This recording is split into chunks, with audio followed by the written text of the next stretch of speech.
Stand by to launch FanStream Sports. 3, 2, 1. Let's start. Hello, sports fans. Welcome to FanStream Sports. Nothing but pure sports. This is the JP Show. JP, it is so good to hear you back on the air. Stand by. Now, here's JP. All right, welcome into a Thursday. It's a Thursday edition of the JP Peterson Show, and we got another fantastic, award-winning radio history-making, streaming history-making, we're not on the radio show for you today. That's what we got, and as we always do. We got Josh Queipo is going to join us from the Pewter Report. We're going to talk about their Tristan Wirfs injury. Oh, my God. I don't even know why the Bucs should play the season. According to Bucs Twitter, I really think they should just throw in the towel. Tank. Sky is falling, JP. Sky is falling. So we'll get to that. John Smoltz is going to join us today. The Hall of Famer, Fox announcer. I texted him. I said, do you want to do some ALCS World Series games from Steinbrenner Field?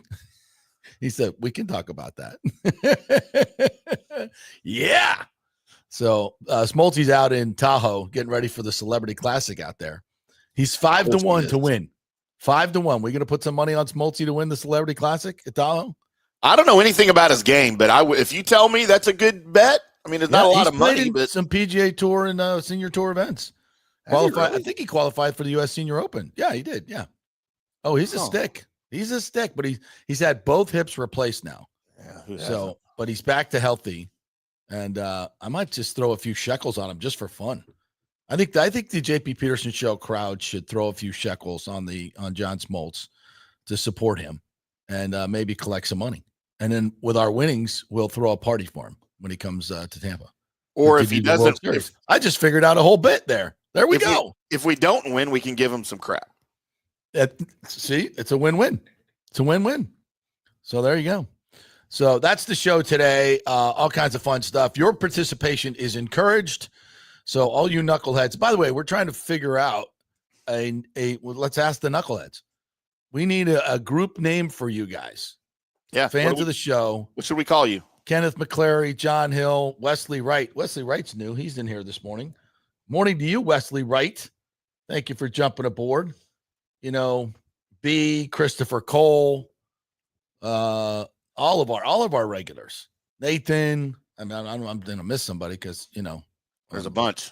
Advanced Alzheimer's at this point. So, yeah, all you guys, what do you want? It has to have some affiliation with the JP Peterson Show, FanStream Sports. It's like something to that. Can't just call you the knuckleheads. I don't. That's too generic. We need to be better than that. Lots of radio shows have knucklehead listeners. Right. Like most. See, they're already coming in. The Peterson Patriots. Well, I love this. I love that. It's not snappy enough, Ken. It's not funny. I love that. I love where you're going there. It needs to be just a little bit derogatory. Yes, absolutely.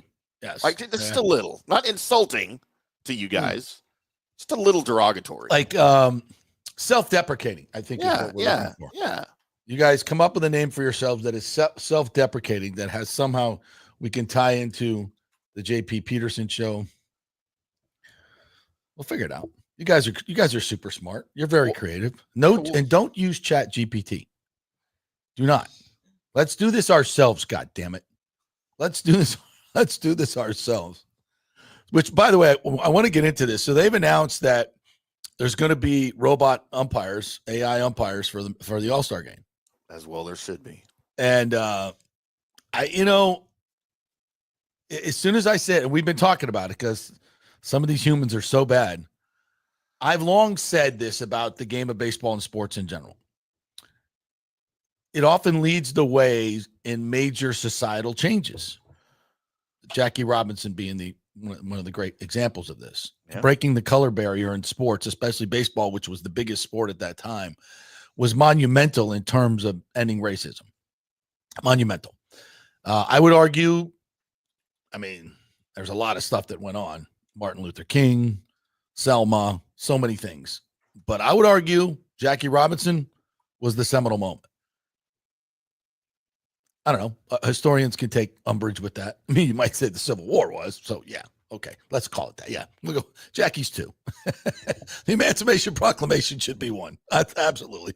We fought a war. People died. Yeah, that's probably number 1.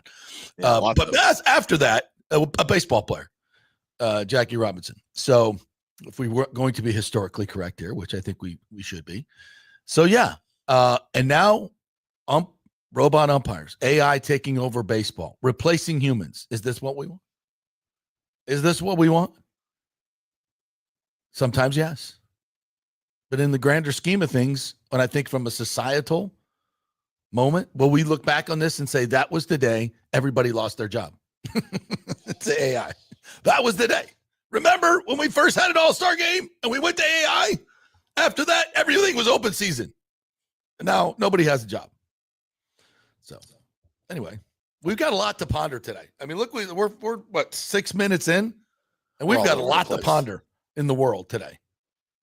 I got to fix racism and AI taking over everybody's job. That's I got this big task in 2 hours, but I think we're up for it. I got distracted for a second because you brought up Jackie Robinson as the everyone calls him the first black player in Major League Baseball, and that is inaccurate, of course. Like everyone knows that's not true. Wait, what? He was not the first black player in Major League Baseball. They allowed what? There were black players in Major League Baseball before Major League Baseball banned black players.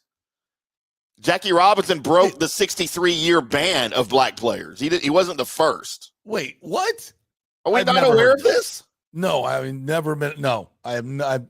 I am a student of history, and I've never known this. No, that is a misconception that he was the first black player. He broke the 63-year-old ban on black players in Major League Baseball. So they actually banned them at one point? Yes. So in the 1880s, I guess? 1889 was the last year a black man was allowed to play in the major leagues.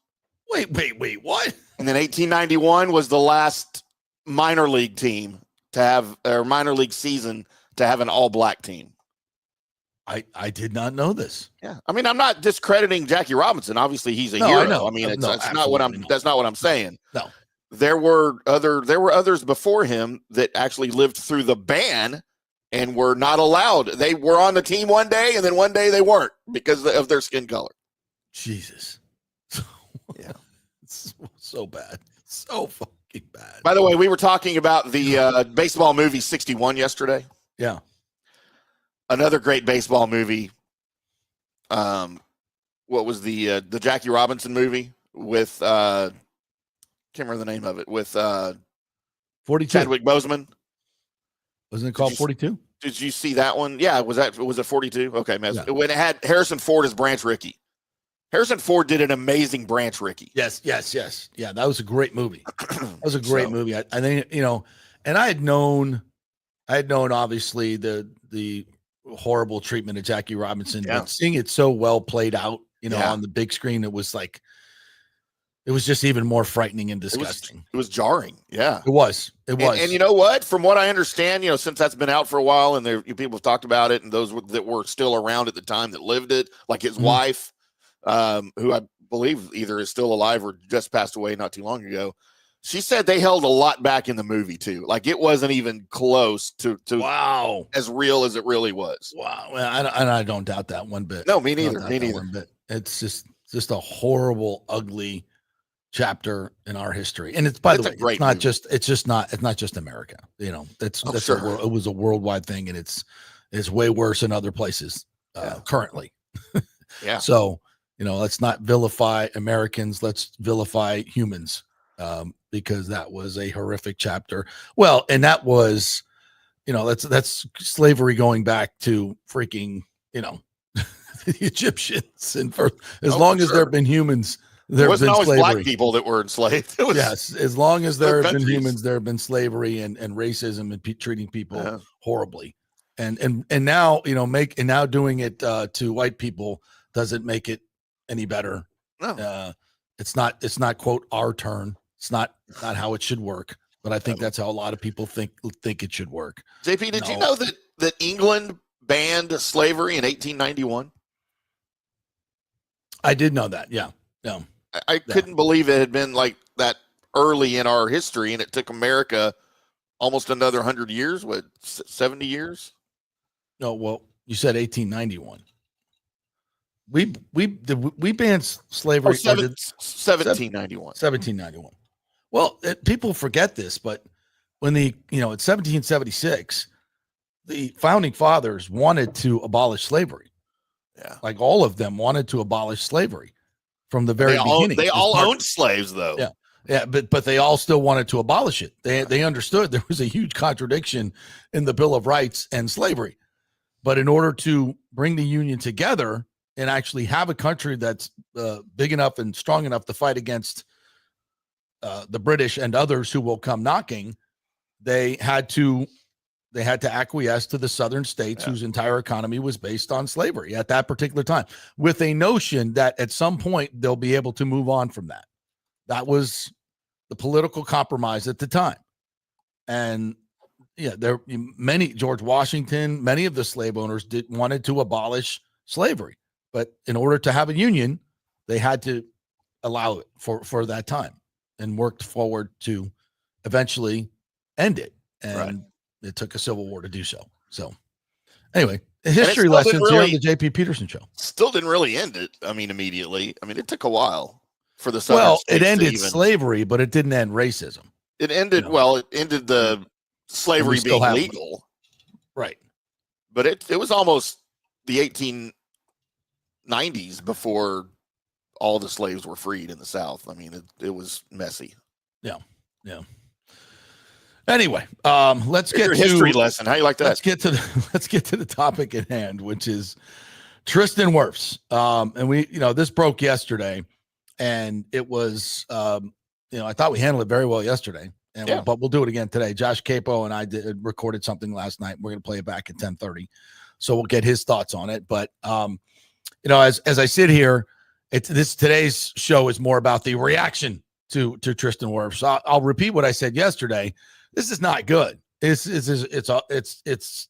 probably the player outside of Baker Mayfield that you least likely would want to go down, right? This is how important he is. He's the best player on the team.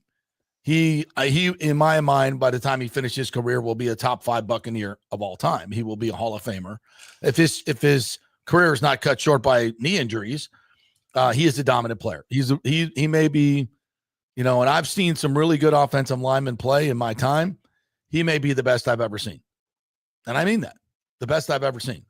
He is so freaking good. And being able to watch him up close in training camp and do one-on-ones is a really special opportunity, number one, that I would pay $11 for. So, I mean, he's just that good. And losing him is a huge blow to what this team wants to do. That said, it's, as we said yesterday, we have 9 weeks to get ready. 9 weeks to get ready. And this is something that, Justin Schooley played last year at right tackle, didn't play very well against the Lions. We all remember that.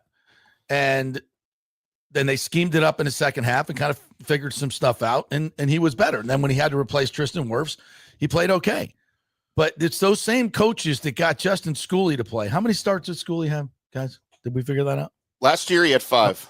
Yeah, last year. And before that, previous to that, in his career, how many starts did Justin Schooley have? 0 starts and 17 appearances in 2023. It was just 1 appearance in 22 with the Bucs. He played for San Francisco before that. He had 8 starts in 2019, 4 starts in 2020. Okay. All right. Charlie Heck has more starts than Justin Schooley had. Mm-hmm. Okay. And yeah, I know he's been in the league a little bit longer. But the point being is, can we give our coaches a little bit of credit here? Can we give Carberry and Pacucci some credit for getting Justin School ready to play and fill in for Tristan Wirfs? And I think they can do the same with Charlie Heck. Is how do you guys know that Justin Schooley is so much better than Charlie Heck? Or maybe it was the coaches who did a really good job of scheming things up, helping him out. Same coaches for the most part. I know Liam's gone, but we have faith in this coaching staff. I mean, this happens all the time in the NFL. during games, and you got to find ways to figure it out. Good teams do that. This is a really solid offensive line across the board. Really solid.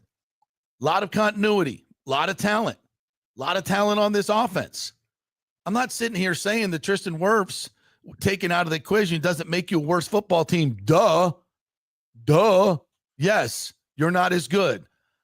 But I'm not just going to throw in the towel and say, 0-4. Starts 0-4. He's gone. Sky's falling. No. And I would think neither are the Buccaneers. I don't think there's anybody in there just going, oh, my God, what do we do now? No. And listen, and as far as the way this was handled, and there seems to be a lot of a consternation about that.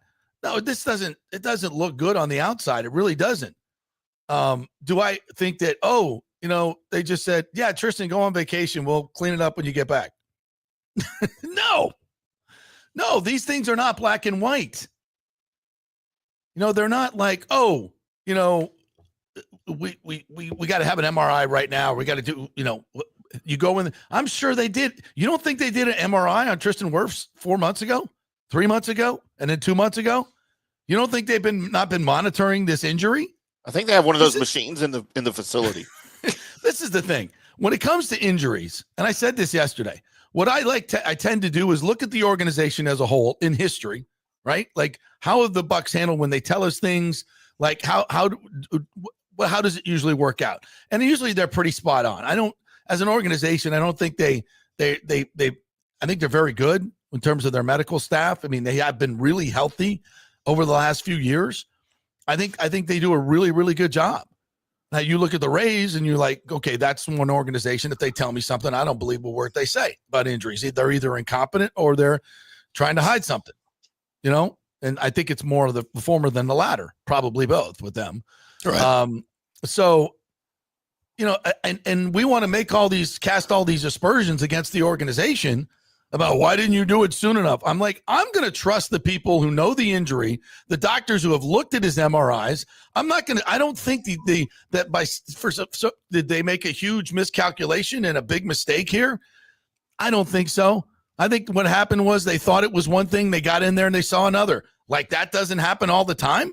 It does. It just happened to be, again, a really important player in a really bad situation. Yeah. It's not, they thought it was one thing. They got in there and they saw another. Oh, well, why didn't you do it 3 weeks ago? Well, maybe he wasn't hurt 3 weeks that seriously. Maybe he was doing some squats. Maybe he was doing some agility drills. Just because they're not on the field for OTAs doesn't mean they're not working out. Yeah. So maybe something happened. Maybe something more happened. To cast all these aspersions against the organization like it's some mass conspiracy and they effed up and just, you don't think they wanted Tristan Wirfs ready for training camp? They were just like, yeah, we'll see what happens. No, Jesus Christ. I'm like, some of you people, I read this stuff and are like, oh, why didn't we do this 3 months ago? Everybody on vacation? Like, no, it's Tristan freaking Wirfs' knee. Tuesday was the quickest appointment he could get for the surgery. He tried 3 months ago. He had to wait. Oh, he's got my health plan. Sucks. Oh, Jesus. I didn't know that. My bad. You know what? I take it all back. That's right. Today, he's on my health plan. Sorry, Mr. Wirfs. Yeah, it's going to be that's what it was. Be 3 months before we can get you in. Tried to fix it, but they had to go through his insurance and my bad. He had to get pre-authorization and my bad. I didn't think about that. You're right. 100%. See, I need you people to bring it full circle for me sometimes. We ain't in Canada, okay? So, I mean, look, it's not black and white. In these MRIs, I'm sure they did many of them.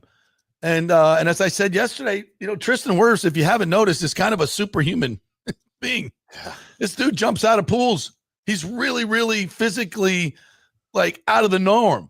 So a lot of things that maybe work for some people don't work for him. And maybe his pain tolerance is so high that he can come back from injuries and do things that other people can't. And he's, and one thing I know about Tristan Wirfs, he's not going to be one of those whiners that's always complaining. He's probably going to go, it's a little sore. I'm going to try to work through it. And that's probably what happened. And he was out there for OTAs with a brace on it. Okay. So he's wearing a brace, and you don't think they're not doing MRIs? Of course they are. They just didn't. You can't see everything on an MRI. And when they got in there was probably a tear that was a little bit more severe than they thought. And they had to fix it. This is not, some mass conspiracy. And listen, would I have liked Justin School back for $2 million? Yeah. Okay. I think that may be something if you want to criticize the organization for that. But maybe they didn't think he was that good. And maybe they thought that they schemed it up more than they thought, Justin School was a good player. And you know what? I'm going to give Carberry and Picucci and the entire staff the benefit of the doubt there.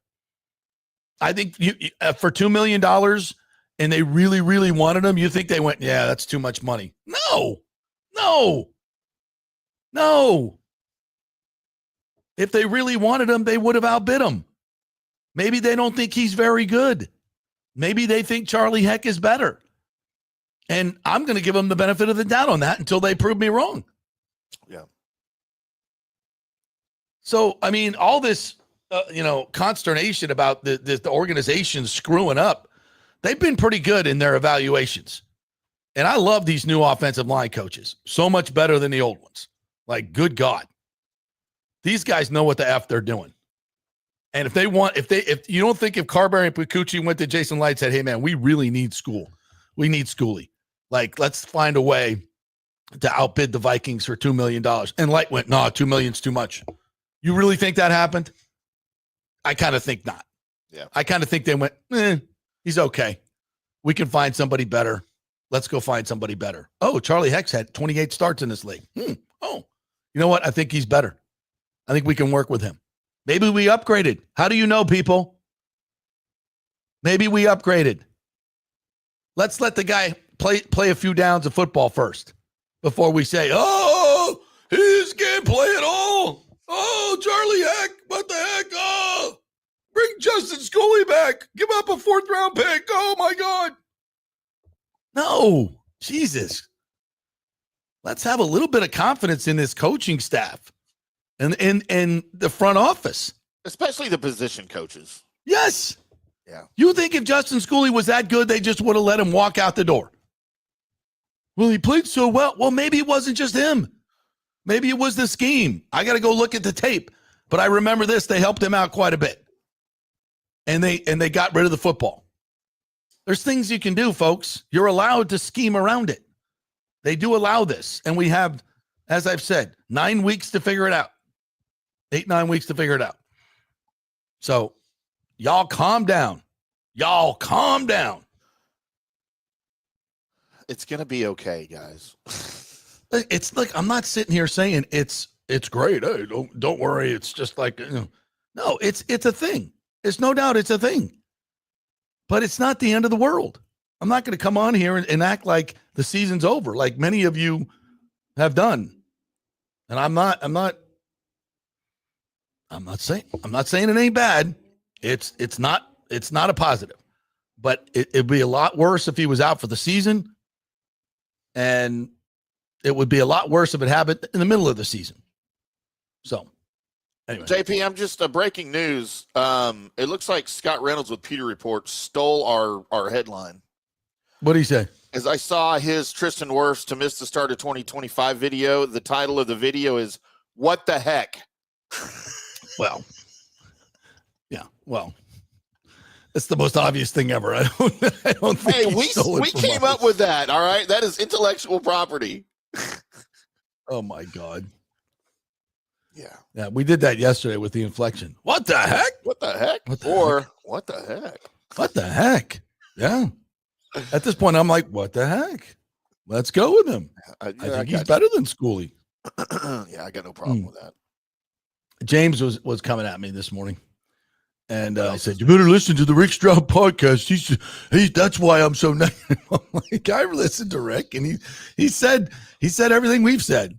Except, yeah, he was a lot more negative than we are. Absolutely, and and that's his prerogative. That's his opinion. I totally respect it. The dude's been covering this team forever, for God's sakes. I just have a little bit of a different take on it. Is that okay?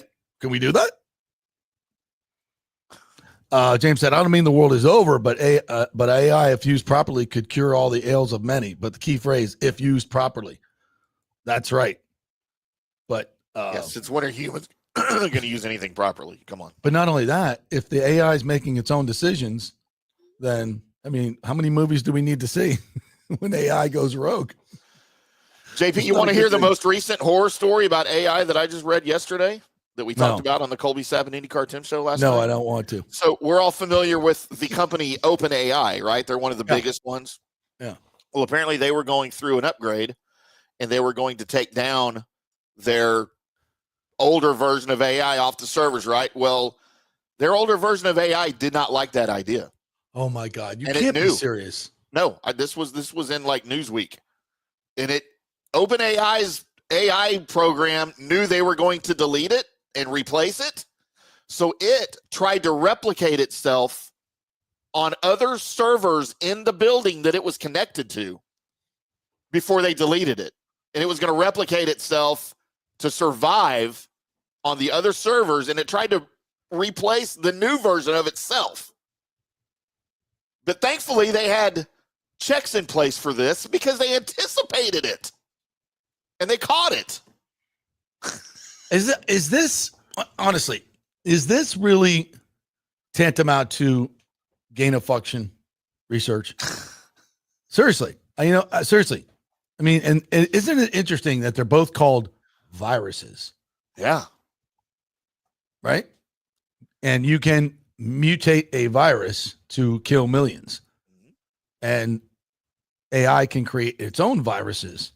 And since everything's run by computer, shut down water systems, electric grids, everything that we need to survive. Yep. Boy, I did not see this show taking this dark turn. We thought Tristan Wirfs was the worst news we had this morning. Like, we're not going to win the first 4 games because the Earth won't even be here.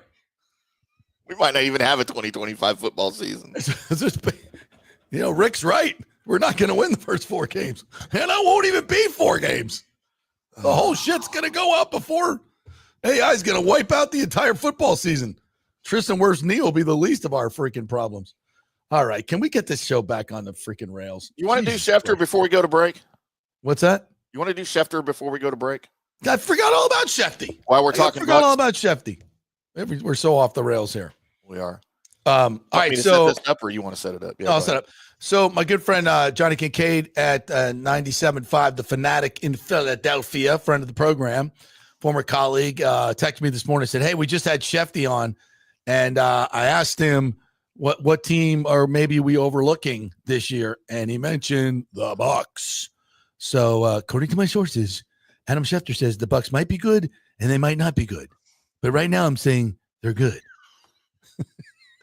Well, he touched on the Tristan Wirfs thing too. Actually, they led the segment with Tristan Wirfs talk. As soon as Schefter jumped in, they led with Tristan Wirfs talk, which is weird for a Philly radio station. In Philadelphia. Tristan Wirfs is out. Yeah, and so by the way, too, apparently radio stations in Philadelphia still use 1940s radio technology, vacuum tubes and things like that, because that's exactly what it sounds like. But this is what it sounded like on 97.5 The Fanatic in Philadelphia this morning. Schefter, you had some big breaking news yesterday. Morning. In a time of the NFL offseason that's normally a little bit quiet, Tristan Wirfs of the Buccaneers, we're going to start here, has a knee injury. The Eagles played the Buccaneers week 4. So is the expectation for him to be on the PUP list to start the season?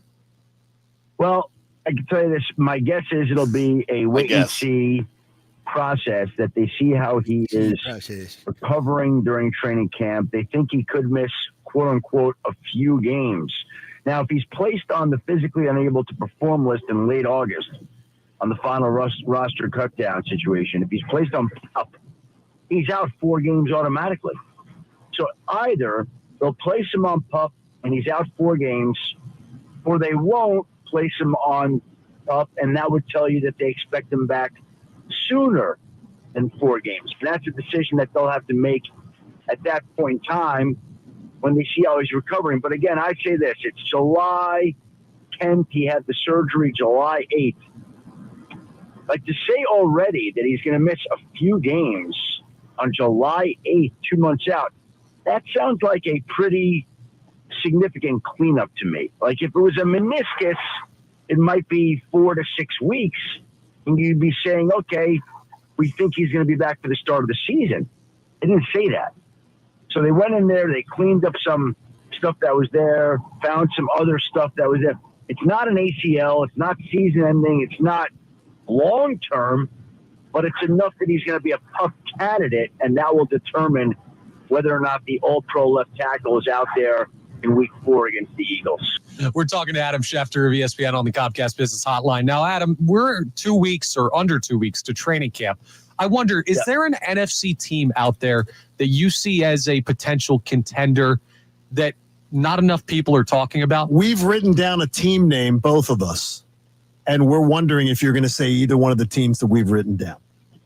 I think the team that people haven't talked about enough, team that hasn't garnered enough attention, a team that is better than people think, a team that I would actually got to stretch it out. The elite, Schefter hype. The elite of the NFC teams that nobody's talked about. People talk about San Francisco still, and like one of those videos, they have to get back, and I don't see that right now.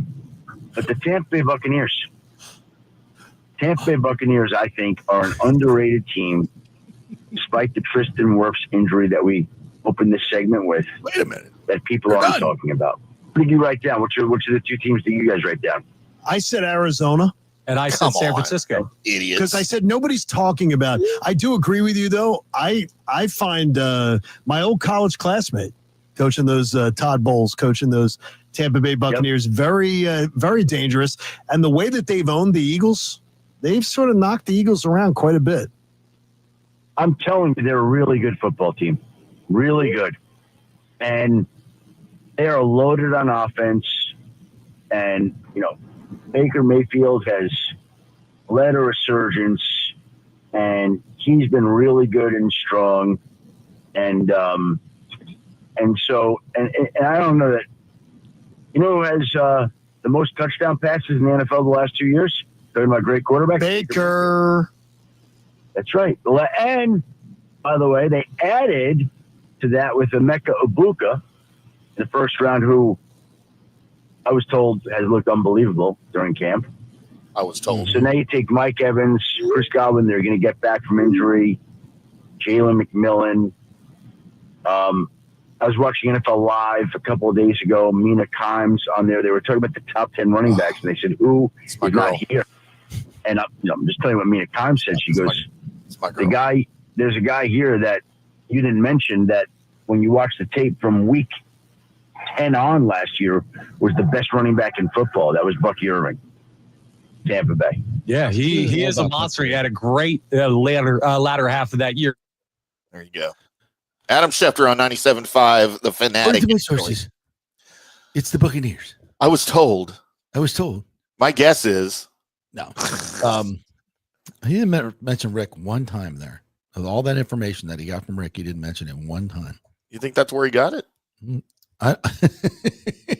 Well, Rick broke the story. Rick did, as we said yesterday. I mean, he did say. I don't know if we failed to mention it today, maybe, but he said I've been told. So maybe that was Rick. Yeah, maybe. No. Yeah. So this is again. I'm not gonna. It's not the end of the season, but it's a significant blow. And again, the other thing we don't know is, and it's one of the reasons they're not. They don't know if he's going to be on the PUP list. And I know Rick reported a lot of this yesterday. He's not going to be back for training camp. He's not going to be back in the preseason, all this. So we'll see. We'll see. Well, but the reason is if you put him on the PUP list, like Schefter said, he has to miss 4 games. Right. So, and you don't have to do that until you final roster. So they're going to wait and evaluate him at the end of training camp. They're going to evaluate him at the end of the preseason when they have to make their final roster cuts on, August 26th or something, I believe this year is the date. And you know what? If he still needs more time, then yes, they'll put him on the PUP list. He'll sit out 4 games. Charlie Heck will come in and be a Pro Bowler for 4 games. And then he'll come back. And if they think he's got a shot to come back in a week or 2, they won't put him on the PUP list. They'll eat that roster spot. Right. and he'll be back sooner. That's exactly. what they're going to do. Yeah, and again, what is is it an MCL injury? And all these injuries, we could say it's 6 to 8 weeks, it's 10 to 14 weeks, and all of that is just complete speculation because all injuries are different and everybody heals at a different pace, and stem cells have markedly changed recovery times and rates. So all of this is actually incredible speculation as to how long he's going to be out. And we don't know. We didn't scope him. I didn't see the scope, and you know what? Rick didn't either. So and we haven't heard anything official from the Bucs in terms of what they're expecting because they don't know. I know this: Tristan Wirfs is a freak of an athlete. He's a freak, and he probably will recover faster than most.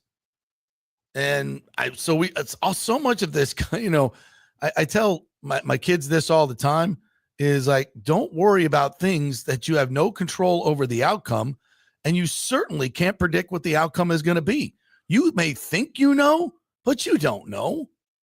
And to waste today, your energy and time and frustration today, worrying about something that might happen in the future is complete fuckery. It just is. And I can tell you one thing. There isn't a soul at One Buck Place that is doing that. They are preparing and getting ready for what may happen and all the contingencies because they're professional and they're a really good coaching staff, especially these offensive line guys. And there ain't a second in that room. Well, I mean, when they first heard the news, they probably went, okay, all right. Now what? Okay, this is what we're going to do. And by the way, they already did that when they signed Charlie Heck and let Justin Schooley go. I mean, to think that this was some throwaway decision is really foolhardy. So they let a guy go that they really, really loved, and it's just such a great player, over $2 million. That's what you think? I don't think that. No, and they anticipate these things when they're making these roster decisions. They're in their mind. They're like, all right, if Wirfs goes down, would we rather have Schooley or Heck? And they make that decision, and they decided on Heck. So this is not a surprise to the organization. Like, oh crap, now we're stuck with Charlie Heck. Who can we go get? We're screwed. Do you really anticipate these things? You really think they let Schooley go for $2 million and they thought he was that good? No. They thought they could upgrade, and we'll find out if they did. And my feeling is Carberry and Picucci know what the F they're doing. And they made this, now if the Vikings came in and took him away for, and paid him $8 million and thought he was that good, I'd be going, oh, well, maybe he was. And the Bucs just couldn't afford to keep him. Clearly the Bucs made a decision and said, okay, we're good. Yeah. We're good. We can coach around it. We'll figure it out. We think we can upgrade. Doesn't that make sense to some of you? I'm not going to sit here and say Jason Light, effed up. Let Justin Schooley go for $2 million. You effed up, dog. No. I mean, some might have that opinion. I don't. I think these guys are smarter than that. And we'll see. Yep. Charlie Heck's had a lot of starts in this league. They must have seen something on tape that they said, we can work with this, and we think it's better than Justin Schooley. So, and that's the way they went. All right. And that's the way they went. All right, we're going to get to your comments. We're also got John Smoltz coming up at 11:45, around there. Josh Queipo, we did this interview last night with him, so we're going to run that next. So more Buccaneer talk for you. And we're going to get to the Rays as well. Junior Caminero, we mentioned yesterday, All-Star game, and oh my God, home run derby. Yikes. Maybe he'll be fine. We'll see. Hey, we're brought to you by the Jeeves Law Group, JEEVES lawgroup.com. And they are local, they are trusted, and they get results. Knowing the local legal landscape is a very important thing when it comes to these matters. So the Jeeves Law Group has an office in St. Pete and here in Tampa. We are in the Tampa office right now. We are in the Jeeves Law Group studio. And they do a great job. So they can represent you against these nasty insurance companies, and they don't want to see the Jeeves law group coming. Say hello, boys. You're on camera. Also, onsiteconstructionfl.com. They are the great folks that will take care of your home in case there is a hurricane and you need some restoration done. And here's the thing, Jason Fawcett, the owner, says this all the time. Give him a call. He will come over to your house free of charge and meet you. You will be on the preferred client list. So if there is a hurricane and you need a contractor, you're on that list and you will get that preferential treatment. So that's very important. OnsiteConstructionFL.com. Check out the website.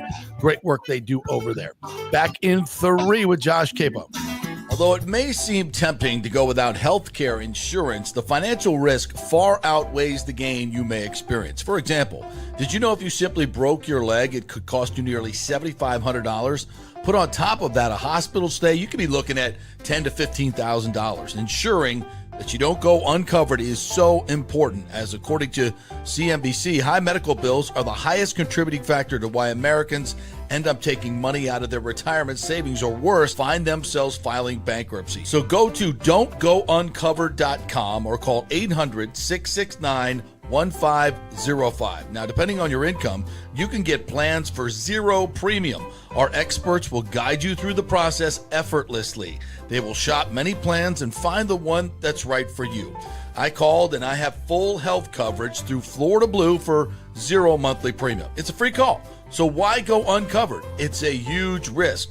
Go to don'tgouncovered.com or call 800-669-1505. That's 800-669-1505. Spring means a time of renewal and Rays baseball, and the folks at Italiano Insurance want to welcome the Rays to Tampa and remind you it's time to renew those insurance policies with the now famous Italiano Insurance Checkup.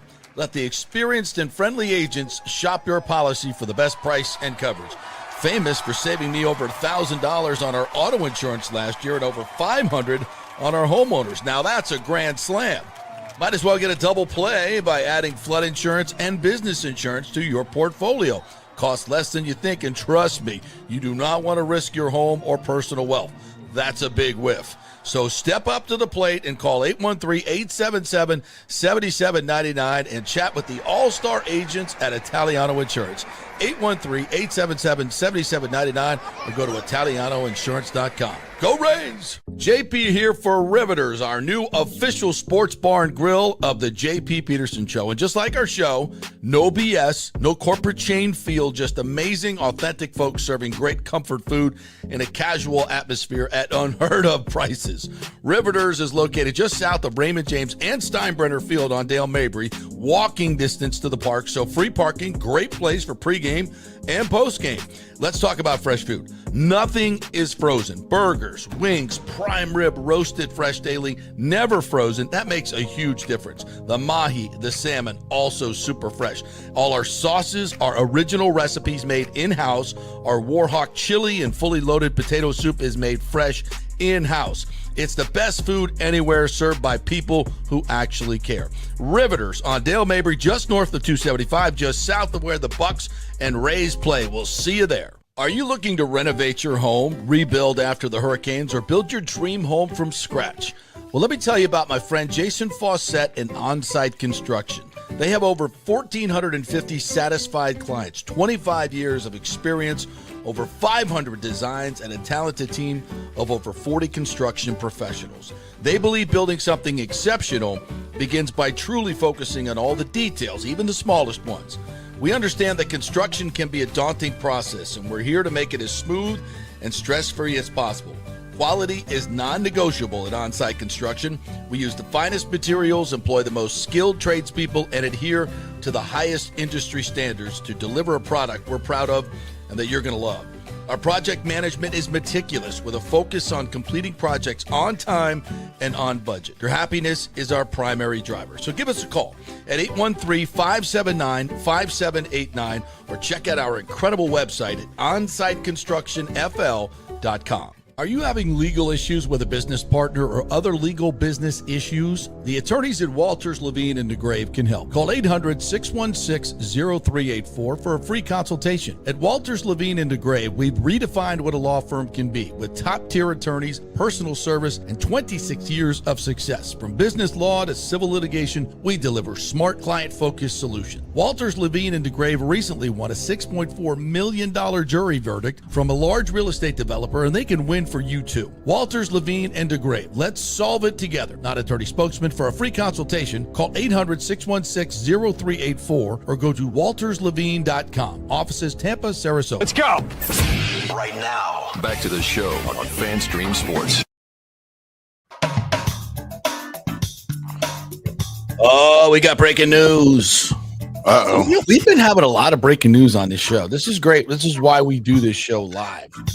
Even though it turns into a podcast, obviously, and people, thousands, if not millions of you listen to it as a podcast. It's great that we do this show live and these things happen. So we can talk about Tristan Wirfs yesterday. We could talk about this trade by the Rays, which I think is a great one. Welcome back to the JP Peterson Show. Josh Queipo coming up in just a second. I want to thank our great sponsors, Riveters. That's the place to go to watch all of your sports.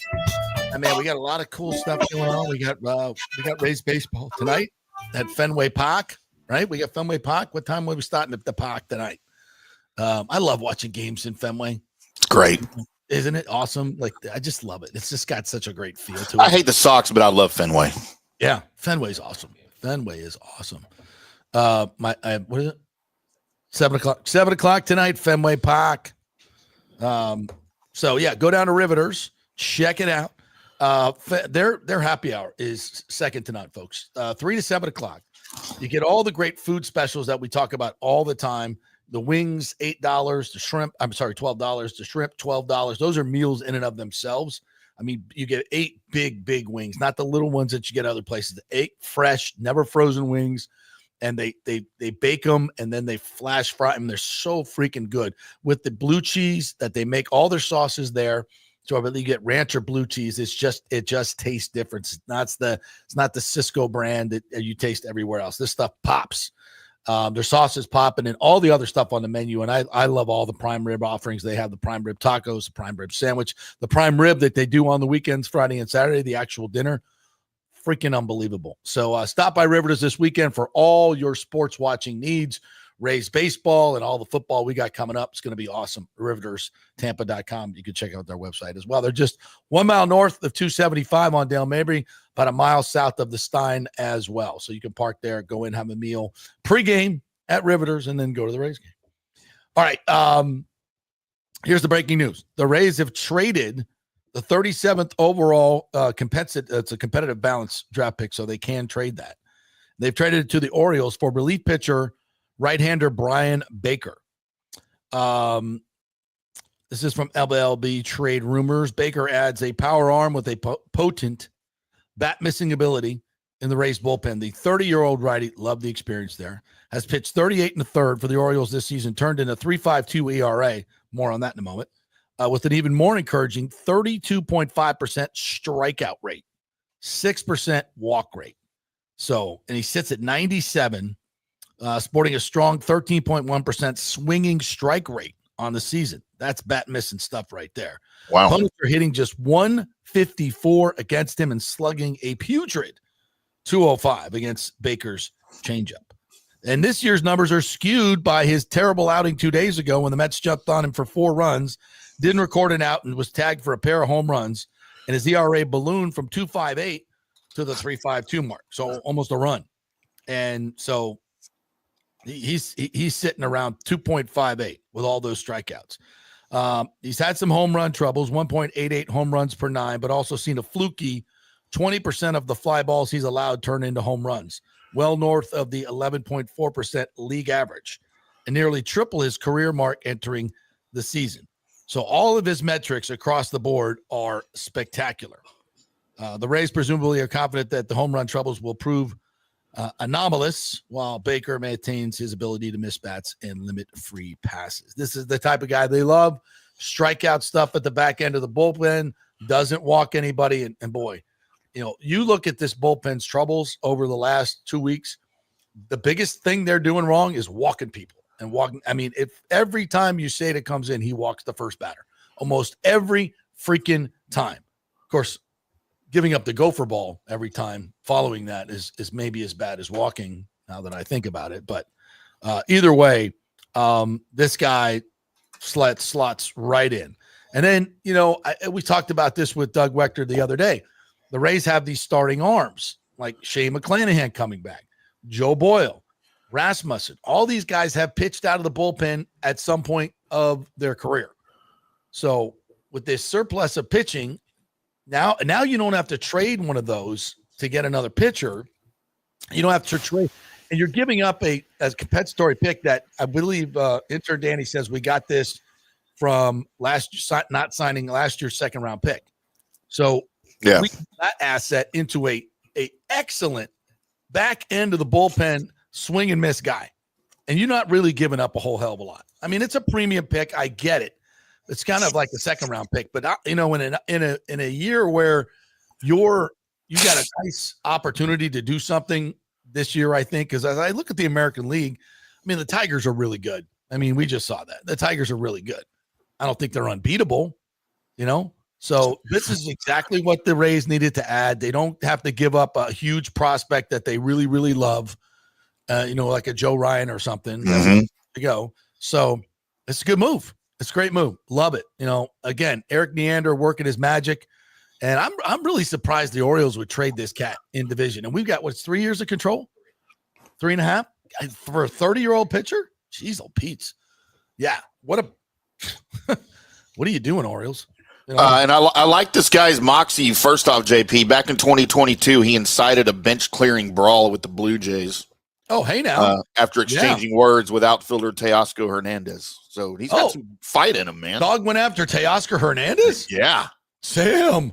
Okay. Yeah, I'm in. Okay. Love that. He'll fit in really well here. Right. I think he'll fit in really well. He's got some dog in him. I like that. I love it. Absolutely love it. Great job, Eric Neander. Great job. So we could kind of tick that off of the wish list already. And now we just need one more outfield bat. Mm-hmm.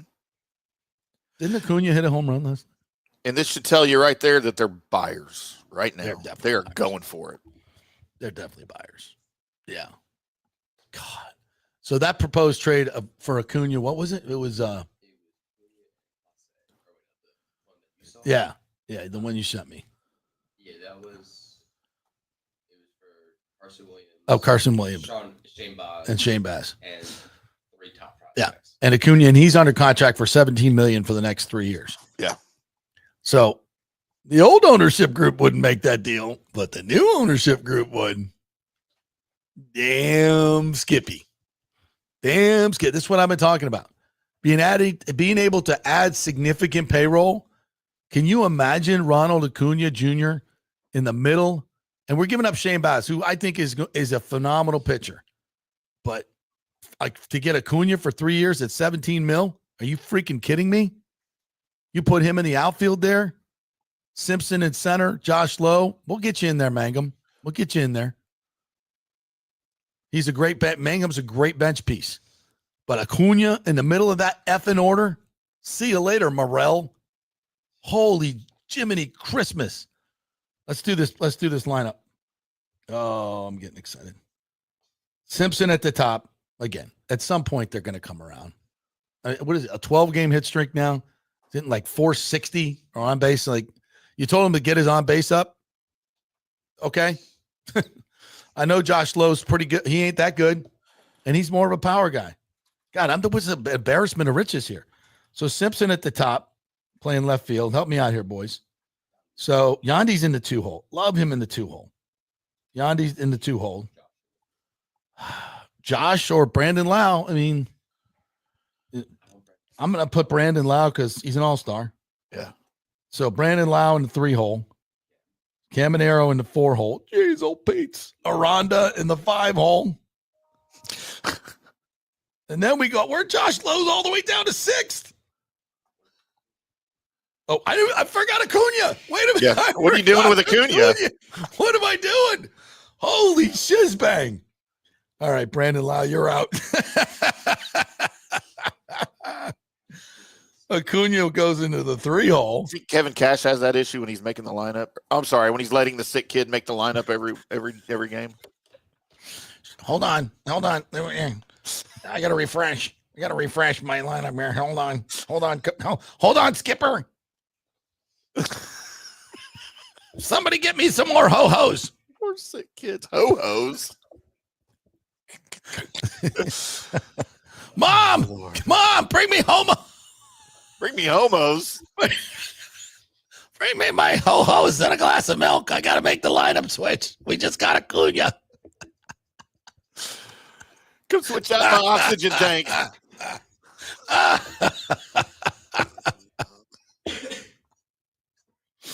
And none of that low-fat milk shit. I want the full cream. God damn it. All right. Holy crap. This thing is off the rails. You're welcome. Holy hell. All right, so we got Acuna in the 3-hole. I mean, Junior's got to be cleanup, right? Right? And then we can go Aranda, Josh Lowe, and then B-Lau. I don't even care at this point. Put them wherever you want. They're going to hit. Whatever you got. Jansen, and then who's left? Kim. Oh, God, the shortstop. Yeah. Or Taylor Walls. I mean, and then you got Taylor Walls on the bench, Mangum on the bench. Who else is on the bench? What? Yeah. I mean, geez, Pete. Matt Hasselbeck. What a lineup. What a freaking lineup with the best starting staff in the league. And now, a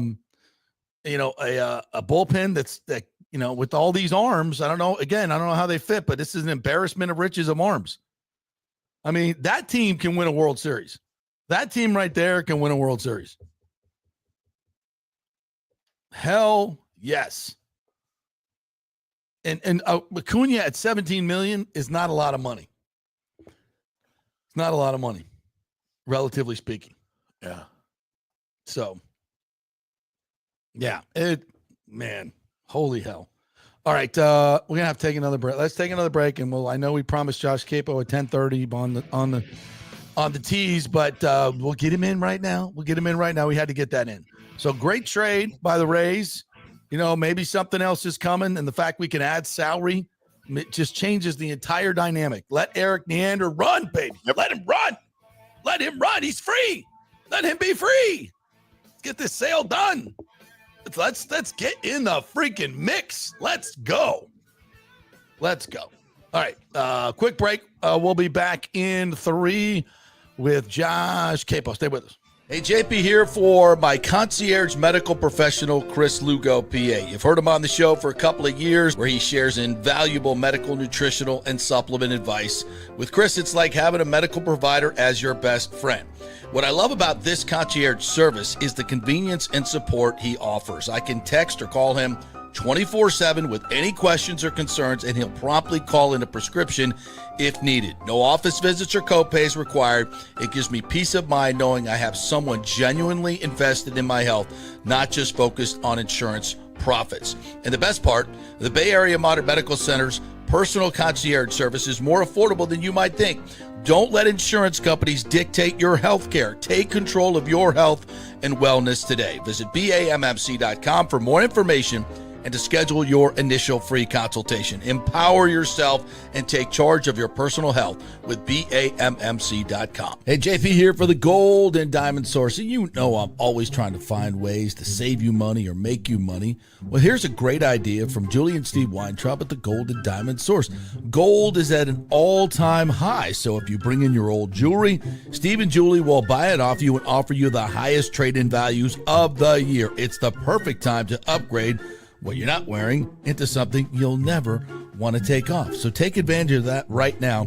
The custom engagement rings to birthstones, tennis bracelets, diamond studs, whatever's on your wish list, the Gold and Diamond Source can make it happen. And did you know they also have the largest selection of any men's jewelry in the area?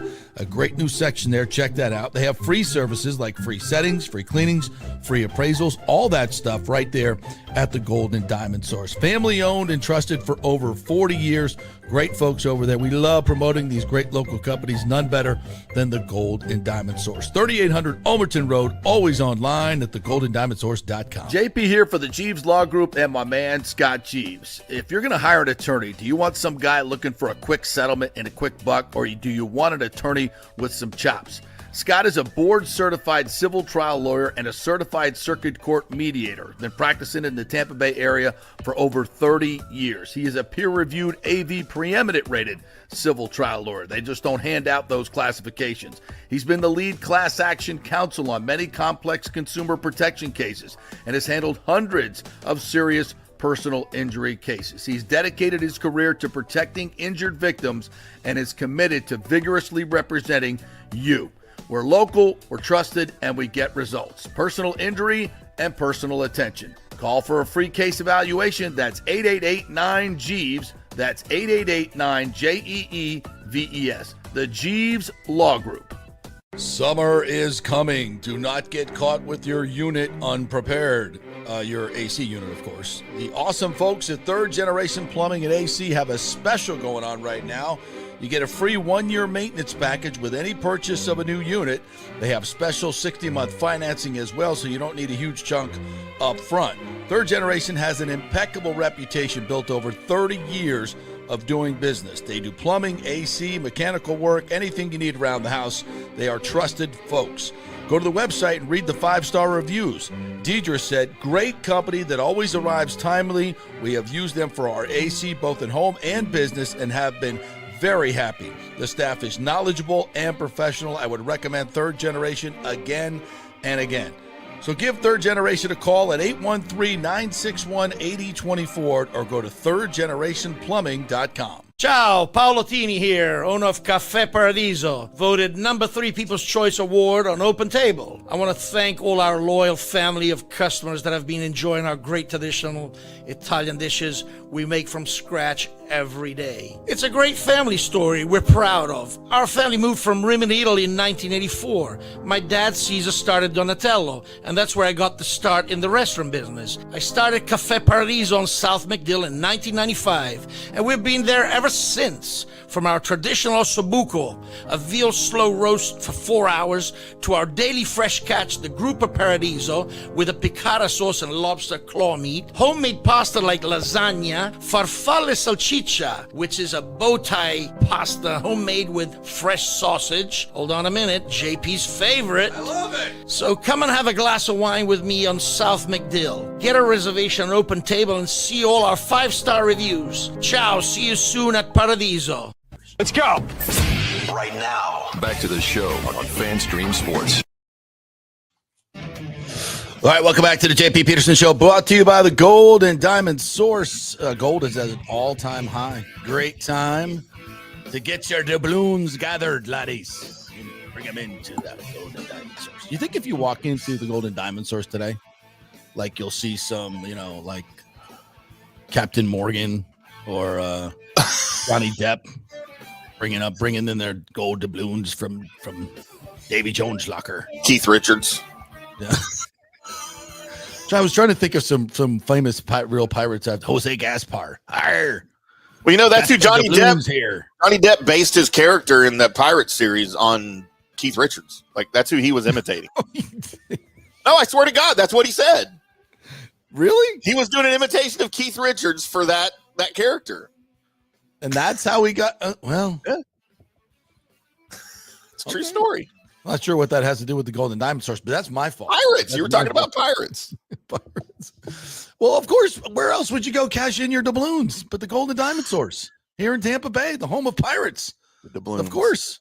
That's where we get so take all your ill-gotten booty. I'm not talking about your college years. Careful. Take all of your ill-gotten booty and bring it into the Golden Diamond Source. Any old gold you got, they'll pay the highest prices for it. That's the idea behind the whole thing. So, and if you're looking to get engaged, obviously the Golden Diamond Source is the only place to go. The best selection, the best prices. They're not going to press you into something you don't need, and they'll make sure you get a real diamond, not a fake diamond, because that's no way to start your relationship. Get a real diamond. Golden Diamond Source, 3800 Omerton Road, always online at the Golden Diamonds, goldendiamond.com. There you go. All right. Do a couple comments here. We love our commenters. Have we come up with a name for you people yet? The Bucs will be okay. Rashad White will get the majority of the running plays at the beginning of the year. White and Queipo will help Charlie fill in, block for Baker on the left side. Yeah, and I'm seeing a lot of this stuff, on Twitter about, they let Schooley go for $2 million. Again, how do you and be like, well, they would have kept Schooley. No, you don't think they had contingencies like, if Tristan Wirfs go down, we're going to do Schooley again? No, we can do better. Well, why would they let him walk for $2 million if they thought he was that good? Jason Light is not an idiot. Yeah, and clearly he didn't think he was that good and wanted to upgrade, and they went out and got Charlie Heck. I disagree a little bit with Nathan. I don't think Rashad White's getting the majority of the carries to start the year. I think that's going to go to Bucky. I do think Rashad White will be in the lineup from time to time in the backfield, maybe with some two-back sets to help protect Baker Mayfield. But I think Irving goes in as your number one back, and I think he gets the majority of carries through the season, and he's probably going to hit at least 1,500 yards this year. There's my bold prediction. I do too. I think he will. James says Rick Stroud went there though. JP, he was all over their medical staff. I mean, look, we can have differing opinions, and again, Rick's covered this team forever. He knows what the hell he's talking about. He broke the story, so yeah. But I don't. Again, could the medical staff have screwed up? Yeah, I guess. Sure, they could have. But in these situations, I don't have the information. And frankly, I don't think Rick does either in terms of the information as to when they found or when they thought he was seriously injured. They thought that the scope at this particular time would be best. Maybe they tried to get through it without doing a scope. All these, again, this is all gray area stuff, and it's information we don't have that they have. So for me to sit here and second guess the medical staff without any information, and I'm sure Rick has more information than I do, but I don't think he has the critical information. Why would they wait? Why would they? I don't think they're that incompetent. I just don't. If it was a mistake, it was one of, hey, we got in there and we found stuff we didn't think was in there. Yeah. That happens a lot. Rick says Tristan was watching JP game film from medical school. He pushed himself too hard to get to JP shape. When you're champion, I'm gonna brag a little. I was an all-pro at every sport in elementary school. Yeah, and middle school. We upgraded. Yeah. No, listen. When you're the Foursquare champion of the world, at the bus stop, you got to have lateral movement. And it's not just and speed and power. You got to have it all. And so, yeah, he needs to watch some of that game film of my Foursquare ability at the bus stop. Yeah, at the bus stop. And don't even let me start talking about tetherball. Don't even let me start. No. You can't stop me at tetherball. People are like, tetherball, what the F is that? That's the pole with the ball. So great. Around, and you got to wrap. Tetherball was the best in elementary school, man. It's all about angles, power, jumping ability. You got to have it all. And I did back then. JP walks up to the tetherball pole, and there's a crowd of kids around. He just walks up cockily and goes, F you, F you, F you, and F you. Especially you, Stanley. You little putz.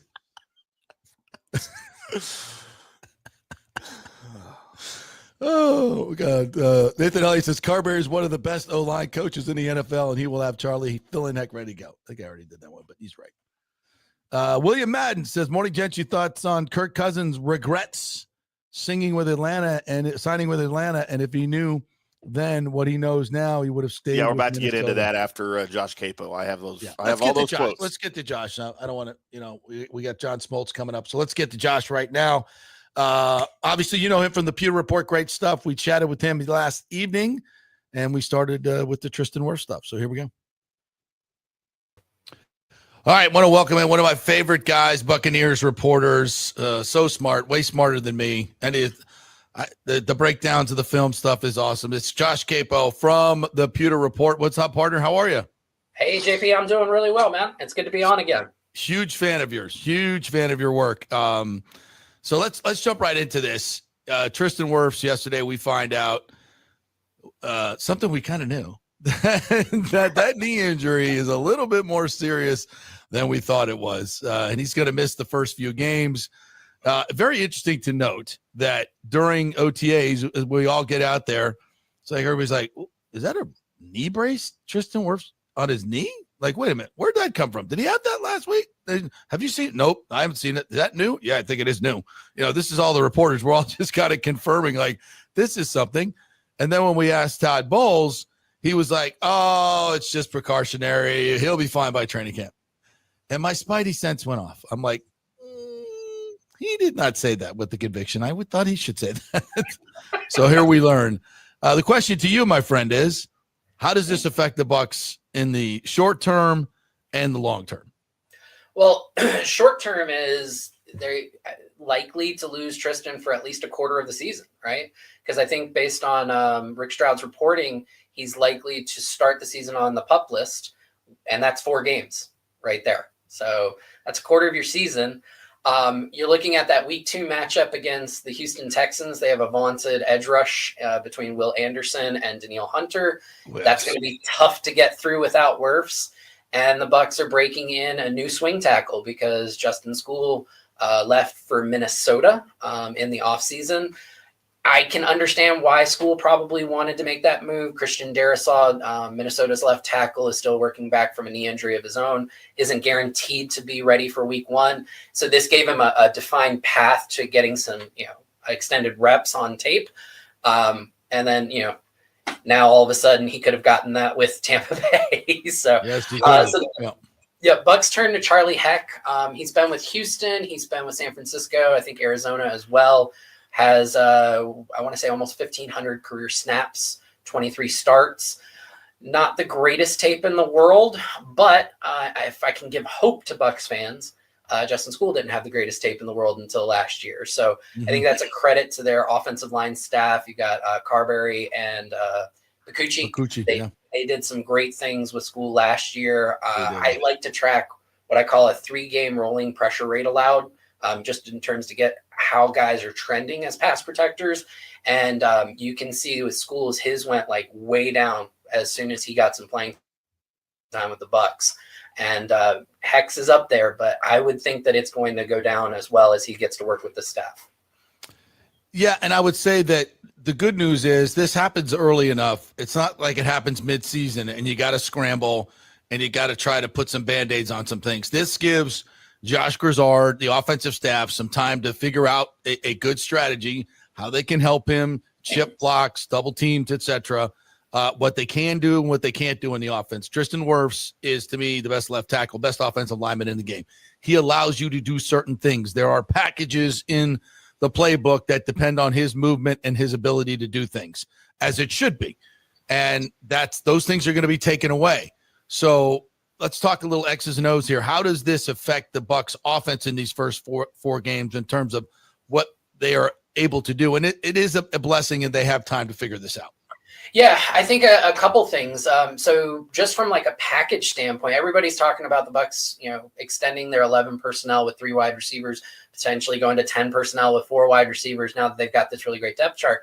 There's still a good chance that Chris Godwin doesn't start the season ready to go. And if that's the case, then this kind of sets the team up perfectly to maybe be more of a 12 personnel team to start the year. You run out with 2 tight ends. You get Payne Durham, who really showed to be a plus blocker last year. Yep. You get him on the field more and you put him next to Heck, and now you can create some double teams. You can run some play action off of that where you're keeping Durham in as a 6th blocker, and you can create some offense that way. I think you're also going to see probably more tight ends lined up on the left side, just in general, to help Heck. And you're going to probably keep your backs in a little bit more to help protect, at least initially, to figure out whether there's a blitz or he needs a second a helping hand before kicking out into the flat. So, but I think that this opens the door for more 12 personnel early, which would allow the Bucs to match up with a trend across the NFL. The NFL has run more 12 personnel last year than in any year since I think 2007, when True Media started tracking that. So it would allow them to align with that. Interesting. Who would be the other receiver? So, and that's the thing is if you're going 12 personnel, you got 2 receivers. McMillan can play that Z role, and so can Egbika. So you've got Mike in the X, but both of those guys can kind of rotate through. Yeah. They can both play that role, and it aligns well with what McMillan can do even in a 2 receiver set. Yeah, I think it's interesting that, as we bring Ibuka into this is how it affects it. He is cross-trained at all the positions, and Bowles said he's already ready to go at all 3 positions, which is fantastic. So we don't have many camp battles. I'm like, most of these spots are pretty much given, but that could become one. Who becomes the number 2 receiver in the 12 personnel? And I think it's going to be very interesting, and it's going to make both players better, which I love. So I'm going to throw something at you that I'm just curious what your thoughts might be. Benjamin Chukwuma. Yep. Played 2 years at Georgia State, 6'6", 310 pounds. He's a project. Very much. Man, this guy's got some sweet feet. I watched him in OTAs, and just from a physical standpoint, he's 6'6", 310, and he is chiseled. And he's an athlete. He grew up playing soccer.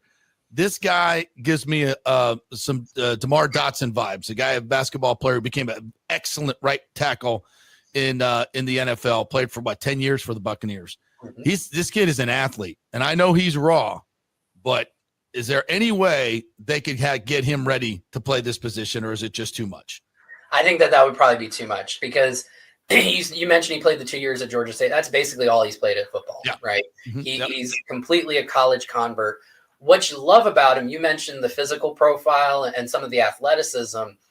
His best game came against Mike Green, who was widely seen as a top 15 pick, except for some off the field issues, caused him to slide in the draft, but he was definitely one of the best edge rushers in the NFL last year.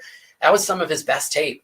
And it wasn't clean and it wasn't always pretty, but it was effective because he just loves to compete. And that's what you want in a project, is somebody with that will to win and desire to overcome the obstacles that are in front of them. So can he be ready by week 1? I think that's a very tall task. I think Charlie Heck is going to be your week 1 starter at left tackle, but 2-3 years down the line, this could be that swing tackle that you feel really good about if you lose Gedeke for a couple games, if you lose Wirfs for a couple of games, in 2027, 2028.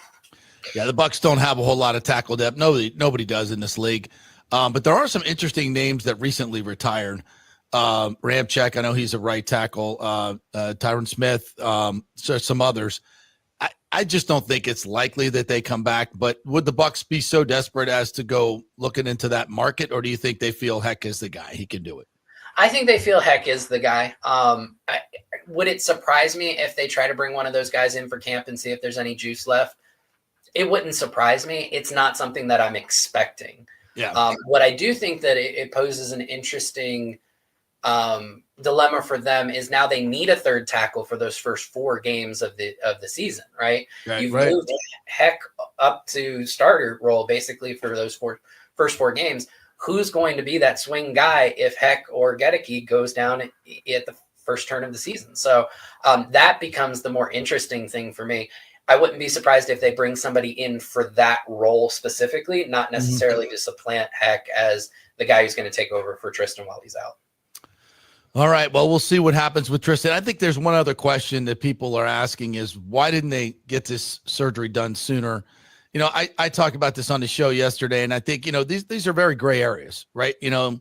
Tristan, I see him as kind of a superhero, and he probably thought, it's a little twinge, because so much of this medical evaluation is from the players' feedback, and they're saying, how you feeling? How you, it feels a little, let's put a brace on it, see what happens. But I'm sure they did lots of MRIs, but you don't see everything. And when they got in there and did the arthroscopic surgery, they went, whoop, that could be an issue. We better go ahead and take care of this now. So I think a lot of people, might think this stuff is very black and white. It's not. It's anything but that. And I think that's the way I would look at it. What are your thoughts on it? Why they didn't do this earlier? I would agree with that, right? So they didn't. This procedure was not something that they planned for him to be out this long, right? Like you said, they found this. So they were going in for a simple cleanup that they thought he would probably be ready by camp. That's why they scheduled it for the time that they did. and something completely unexpected jumped out at them. By nature, unexpected is not to be expected. Exactly. So it's difficult to say, like, you can't prepare for every eventuality. And in hindsight, would the Bucs probably have said, well, we would have loved to have done this in, beginning of June or late May? Sure. But this was, again, something that was not foreseen. Yeah. All right. I wanted to get to a couple other things. This week, you did some articles for Pewter Report on expected production from some of the offensive players and defensive players. Let's start with the offense. And I know you had some of Baker's numbers going down a little bit, and I totally agree with that because last year was a ridiculously good season. I think there's only 4 quarterbacks in history that's put up 4,500 plus yards, 70 plus percentage, and 41 touchdowns. I mean, it's an outlier.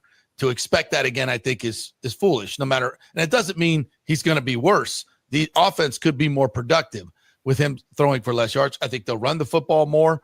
So tell me a little about what you expect from this offense with everybody coming back except Tristan Wirfs, and maybe this affects some of the projections a little bit. Yeah. So now with anytime I'm doing projections, the object is to figure out what's the most likely path. So when you have a career year, I'm going to come down from a career year. Just like on defense with Jamel Dean, he's coming off of a career year in terms of least amount of games played. Well, I'm expecting that to actually go up, right? So you kind of bring things back towards the mean, and you look for some directional signal as far as how far you come back to the center. With Baker, I do expect them to be leading late in games more because I expect the defense to be better. Right. And so because of that, you're going to have less attempts. The other thing that I'm projecting for is just, it's a very physical game. Quarterbacks get hit a lot. They don't always play all 17 games. Baker is an absolute warrior. Some of the things that he has played through would make me crawl up in a corner and cry. But at some point, there's a good chance that he's going to miss some time. And so I think in my projections, I kind of looked at it as he potentially misses a game. And so with that, you get less attempts, less completions, less yards, less touchdowns. So I think the big thing there is that I had his yards per attempt going up a little bit, his completion percentage going up, which I think surprised a lot of people because the Bucs have talked about being a bit more vertical.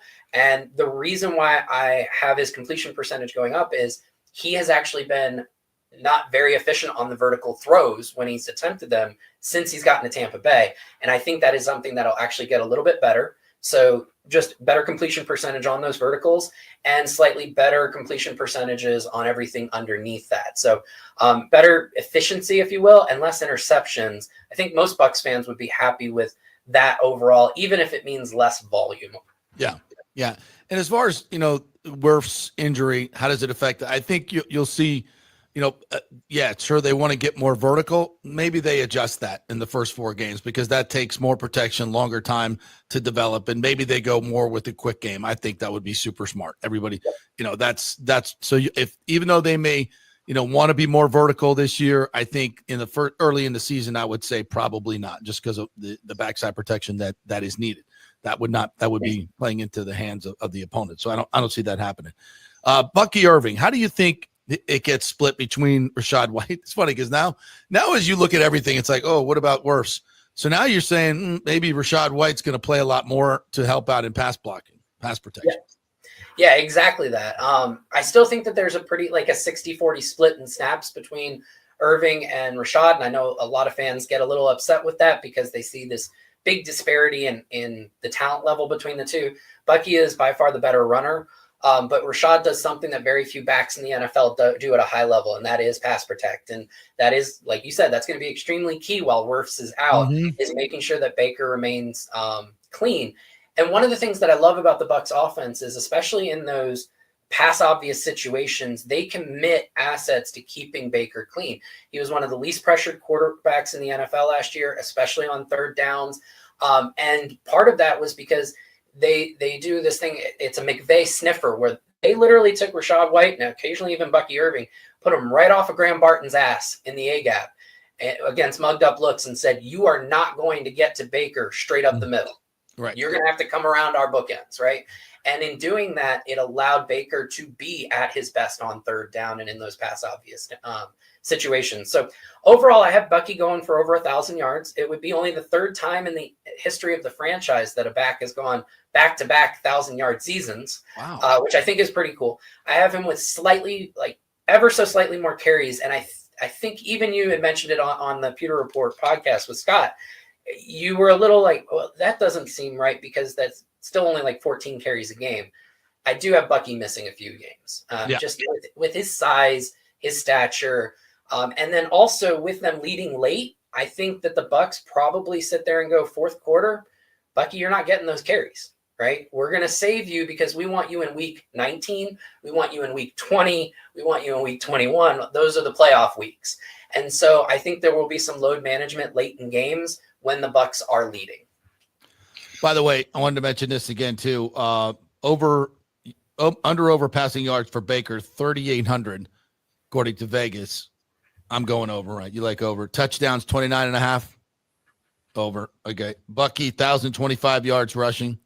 I got him over that, yeah. Yeah. 7.5 touchdowns. Over. I think I got him at 12. Yeah. I think all these are pretty easy. And they've been easy the last couple of years, by the way. Bucs wins, division titles, all those stuff, been pretty good. Thank you, Buccaneers. Here's the easiest one, I think. Mike Evans, 950 yards over under. Yeah, I'll take the over on that. If I'm going to lose, so be it. Be it. That's one of those like, oh, okay, whatever. That means if he doesn't get 950, it means he's going to miss 6 games. And I don't think that's going to happen this year. Well, we'll see. 7.5 touchdowns. I've got him at 11. Take that Come over. on. So anyway, if you want to make some money, I think of all those, what are those 6 props right there? If you don't go 4 for 6 on that, I don't know. So, all right, defensively, your thoughts on? Gosh, I'm so tantalized by this defense and the changes that they've made, and and it's all talk at this point. But man, Bowles has said all the right things. Well, I don't want them playing off anymore. They're not supposed to play off anyway. I'm like, wait a minute, what? So more aggressive corner play, no cushion, bringing in 2 guys in Morrison and Parrish that love to be physical at the line of scrimmage. I mean, this all tells me this defense is going to be a hell of a lot different than the soft-ass defense we saw last year. And then Servassier playing the middle hopefully takes away the great wide open from last year. It's just I'm very intrigued. And then Hassan Reddick. Man, I just love this signing. The more and more I look at it and watching him in training camp, and I know it's just shorts, but that dude, he moves differently. He's quick as a cat, and he's kind of built sneaky, powerful. All these things to me say this ain't going to be the 29th ranked pass defense this year. So what are your thoughts? Yeah, I would agree with that. I think that they did a great job of adding depth to the secondary, which is where they were hemorrhaging players last year. I do think that Servassier is a huge upgrade over KJ Britt. And even if he doesn't play a full season, Anthony Walker Jr., Deion Jones, these are guys who know where they need to be on the field. And I think that's something, and they have the enough athleticism, certainly more than KJ Britt, to be at the spots that they need to be in. I think Reddick is the real wild card for the defense. If you look at defensive trends, Todd Bowles has always been a blitz-heavy guy. You shouldn't expect him to stop being a blitz-heavy guy, but I think it's situational. The best defenses, most of the best defenses in the NFL last year were blitzing on early downs. The Bucs blitzed on early downs. That's something you want them to continue to do. It's a way that they can challenge play action. It's how they were able to create 3rd and longs because they were still stout against the run early. It's the late downs where a lot of those really good defenses last year, the Vikings are a great example. Everybody talks about how, they were the Mad Hatter in terms of their blitzes, but Brian Flores on 3rd down, he was league average at blitz rate. So he backed off and just let it 4 down and go. I'm going to dedicate 7, maybe even 8 resources into coverage. And that's something that Bowles just couldn't do. The front 4 last year was not consistent enough at getting home. Zero pressure. Down. And because of that, Bowles had to keep sending Levante or KJ or the slot blitz. And I don't blame him for it because if you can't get home with 4, you're going to get toasted. So he leaned into the one thing that worked a decent amount. And down the back half of the year, from the bye week on, they were a top 5 defense. Now, the quality of opponent was not the greatest. We all know that. But you play who you play. And it worked. It got them to the playoffs. Okay. So if Reddick can help elevate not only that position over JTS, which I think easy to expect that, but also give a lift to Kalijah Cansey and Vita Vea, and Yaya takes another step, you're getting home with 4 on third down. The biggest thing is your linebackers aren't having to cover as much ground because you have one more person in coverage. Mm-hmm. On top of that, what I would love to see the Bucs, everybody talks about them going to more man coverage, cover 1. Yes, I think that that's a foregone conclusion. I want to see more rotations. I think with the corners that are slotted to be their starters right now, Jamel Dean and Zion McCollum, you can add Morrison to this. They're strong enough in run defense, and they can play really well at the line of scrimmage. You can rotate into some really fun Tampa 2 looks. You can play a little bit more quarters. There's a lot of things that they can rotate into and change the picture for quarterbacks after the snap that can create more confusion. Great stuff. Josh Queipo, one of the smartest guys in the business, one of my faves. You can find all his work at Pewter Report. And how can they follow you on Twitter? What's your handle? Josh_Queipo. It's QUEIPO on Twitter. And that's where most of my stuff's going. If you're on Blue Sky, I'm on that as well. But that's where you can find me for the social media. Awesome stuff. Josh, thank you for your time, partner. Appreciate it. You too, bud.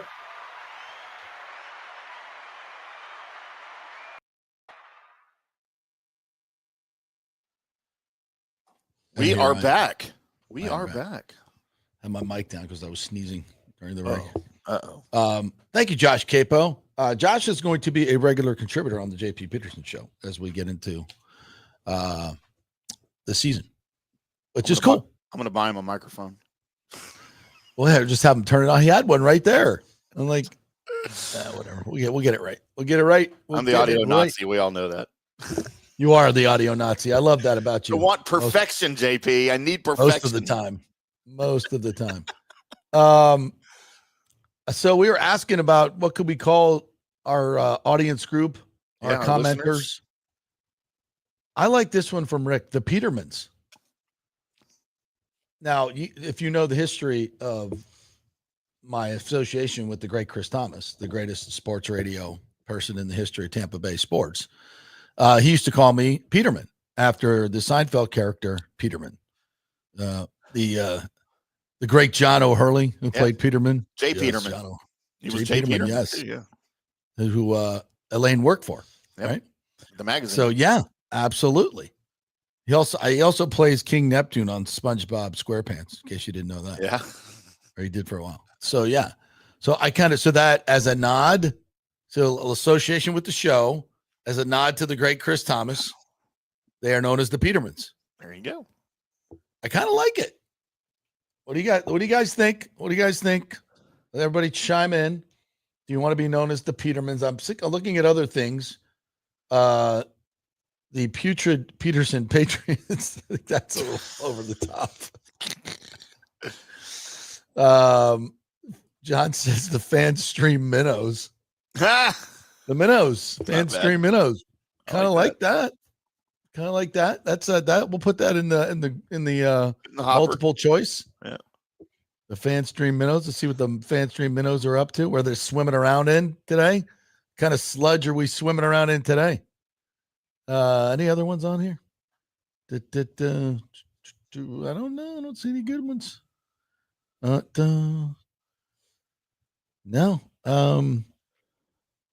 Yeah, I think that might be it. All right. All right. We're gonna we'll take another break, and when we come back on the other side, we'll hit the some of the Rays stuff again. What else we got to get to?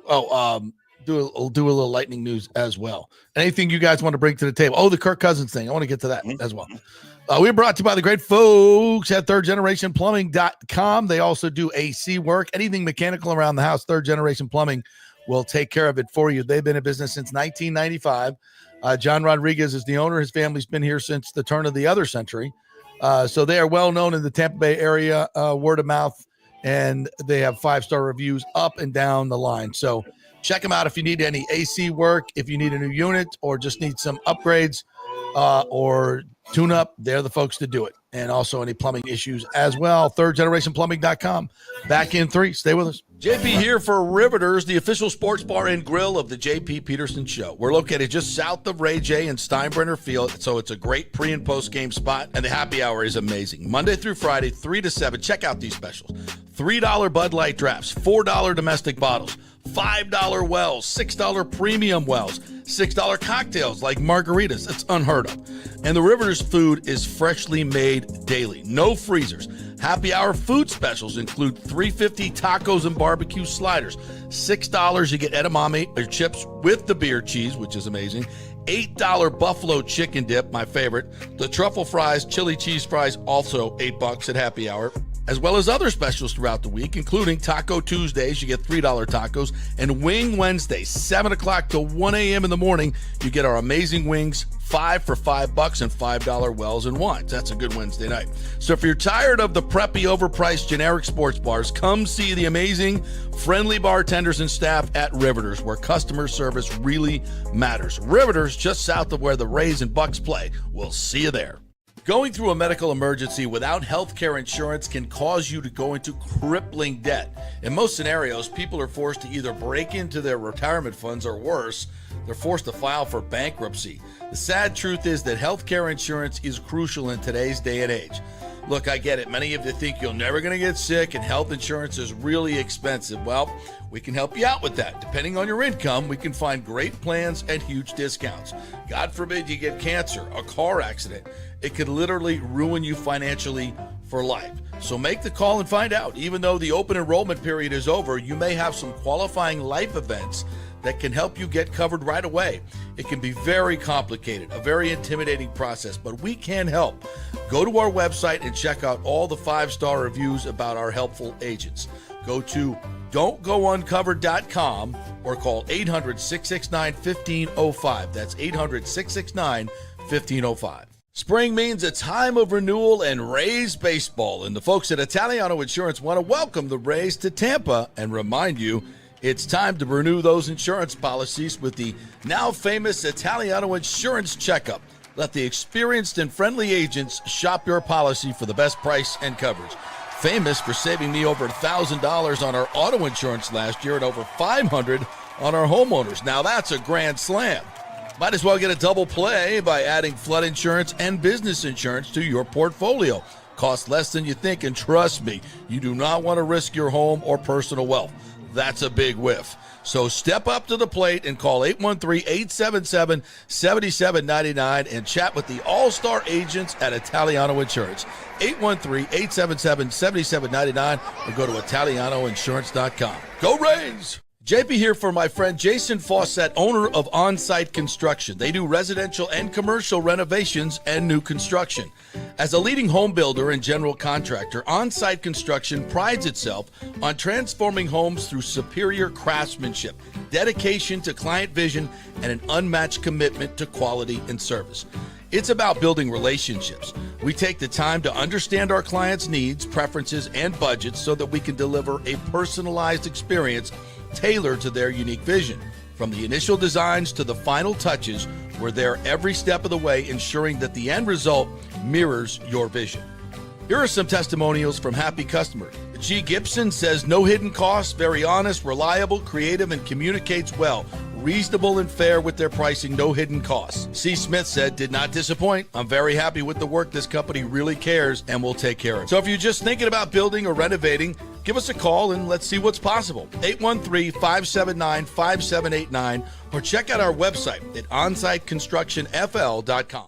Are you having legal issues with a business partner or other legal business issues? The attorneys at Walters, Levine & DeGrave can help. Call 800-616-0384 for a free consultation. At Walters, Levine & DeGrave, we've redefined what a law firm can be with top-tier attorneys, personal service, and 26 years of success. From business law to civil litigation, we deliver smart, client-focused solutions. Walters, Levine & DeGrave recently won a $6.4 million jury verdict from a large real estate developer, and they can win for you too. Walters, Levine, and DeGrave. Let's solve it together. Not a dirty spokesman. For a free consultation, call 800-616-0384 or go to walterslevine.com. Offices Tampa, Sarasota. Let's go. Right now, back to the show on FanStream Sports. All right, welcome back to the JP Peterson Show. We are waiting the arrival of the great Hall of Famer John Smoltz, who will be joining us from the American Century Charity Classic out at Tahoe, where he is a 5-1 favorite to win this year.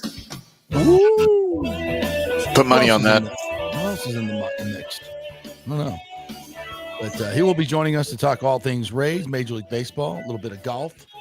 Always fun to have Smoltz on. We may run over. We shall see. We're brought to you by the great folks at Cafe Paradiso. Was there last week with my boy Scotty Fitz. We went after golf. Oh, my Lord. What a meal. We started with lasagna. We split a lasagna as the appetizer. Oh, wow. It's quite an app. Who needs calamari when you can have lasagna? Started as that because we both wanted lasagna. Sorry, let's get that as the appetizer. We'll split it. And then I went chicken parm. You know, Cafe Paradiso is a traditional Italian restaurant. So it's not like all these fruit places you go. Right. It's like, no, it's real chicken parm. But they do it so you get the crispiness, then the great sauce, and then the just cheese with a little bit of browning on it, you know? Absolutely perfect. He got the veal. The veal Milanese, I believe, I think got, or piccata, one of those. Anyway, it was like, it's real thin, and then marsala, veal marsala. They're real thin and have the great marsala sauce on it. Oh, absolutely fantastic. Glass of wine. Oh, sat there at the bar. Quick story, though. We're sitting at the bar, and there's this couple off to our left. And, Fitzy's, his bar voice it's loud. I can relate. He's got a really piercing voice. Like, when he comes on the show, he's got a piercing voice. So we're just sitting out there, shooting the shit, having our meal. Paulo comes over, chatting everybody up. And the lady's like, excuse me, sir, could you use your inside voice, please? Could you? Told him to use his inside voice. He's like, I'm a 50-year-old man. She just told me to use my inside voice. I'm like, well, you got a piercing voice. He's going to have to bring it down at the Cafe Paradiso for Karen over there in the corner. I was taken aback. And I recognize the lady. I know her from somewhere. And I'm like, I know her, see her around a lot. Like, she just told you to shut up. So anyway, but the meal was fantastic. And we highly recommend you go over to Cafe Paradiso and say hello to Paulo and keep it quiet for Karen. Use your inside voice. Yeah. We're also over at the Hard Rock last night. Big thanks to my buddy Manny over at the Hard Rock, who invited us for a little Captain Morgan promo last night at the Hard Rock Casino.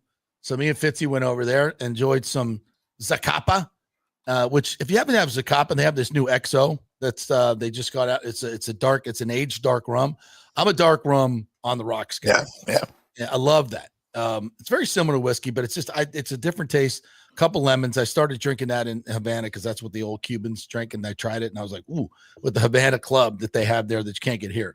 But this Zacapa XO is smooth. That sounds good. Smooth on the rocks with a couple of lemons. Oh, so we had a few of those, and Fitzy's been on a run at the Hard Rock on blackjack. He's like, I got a system.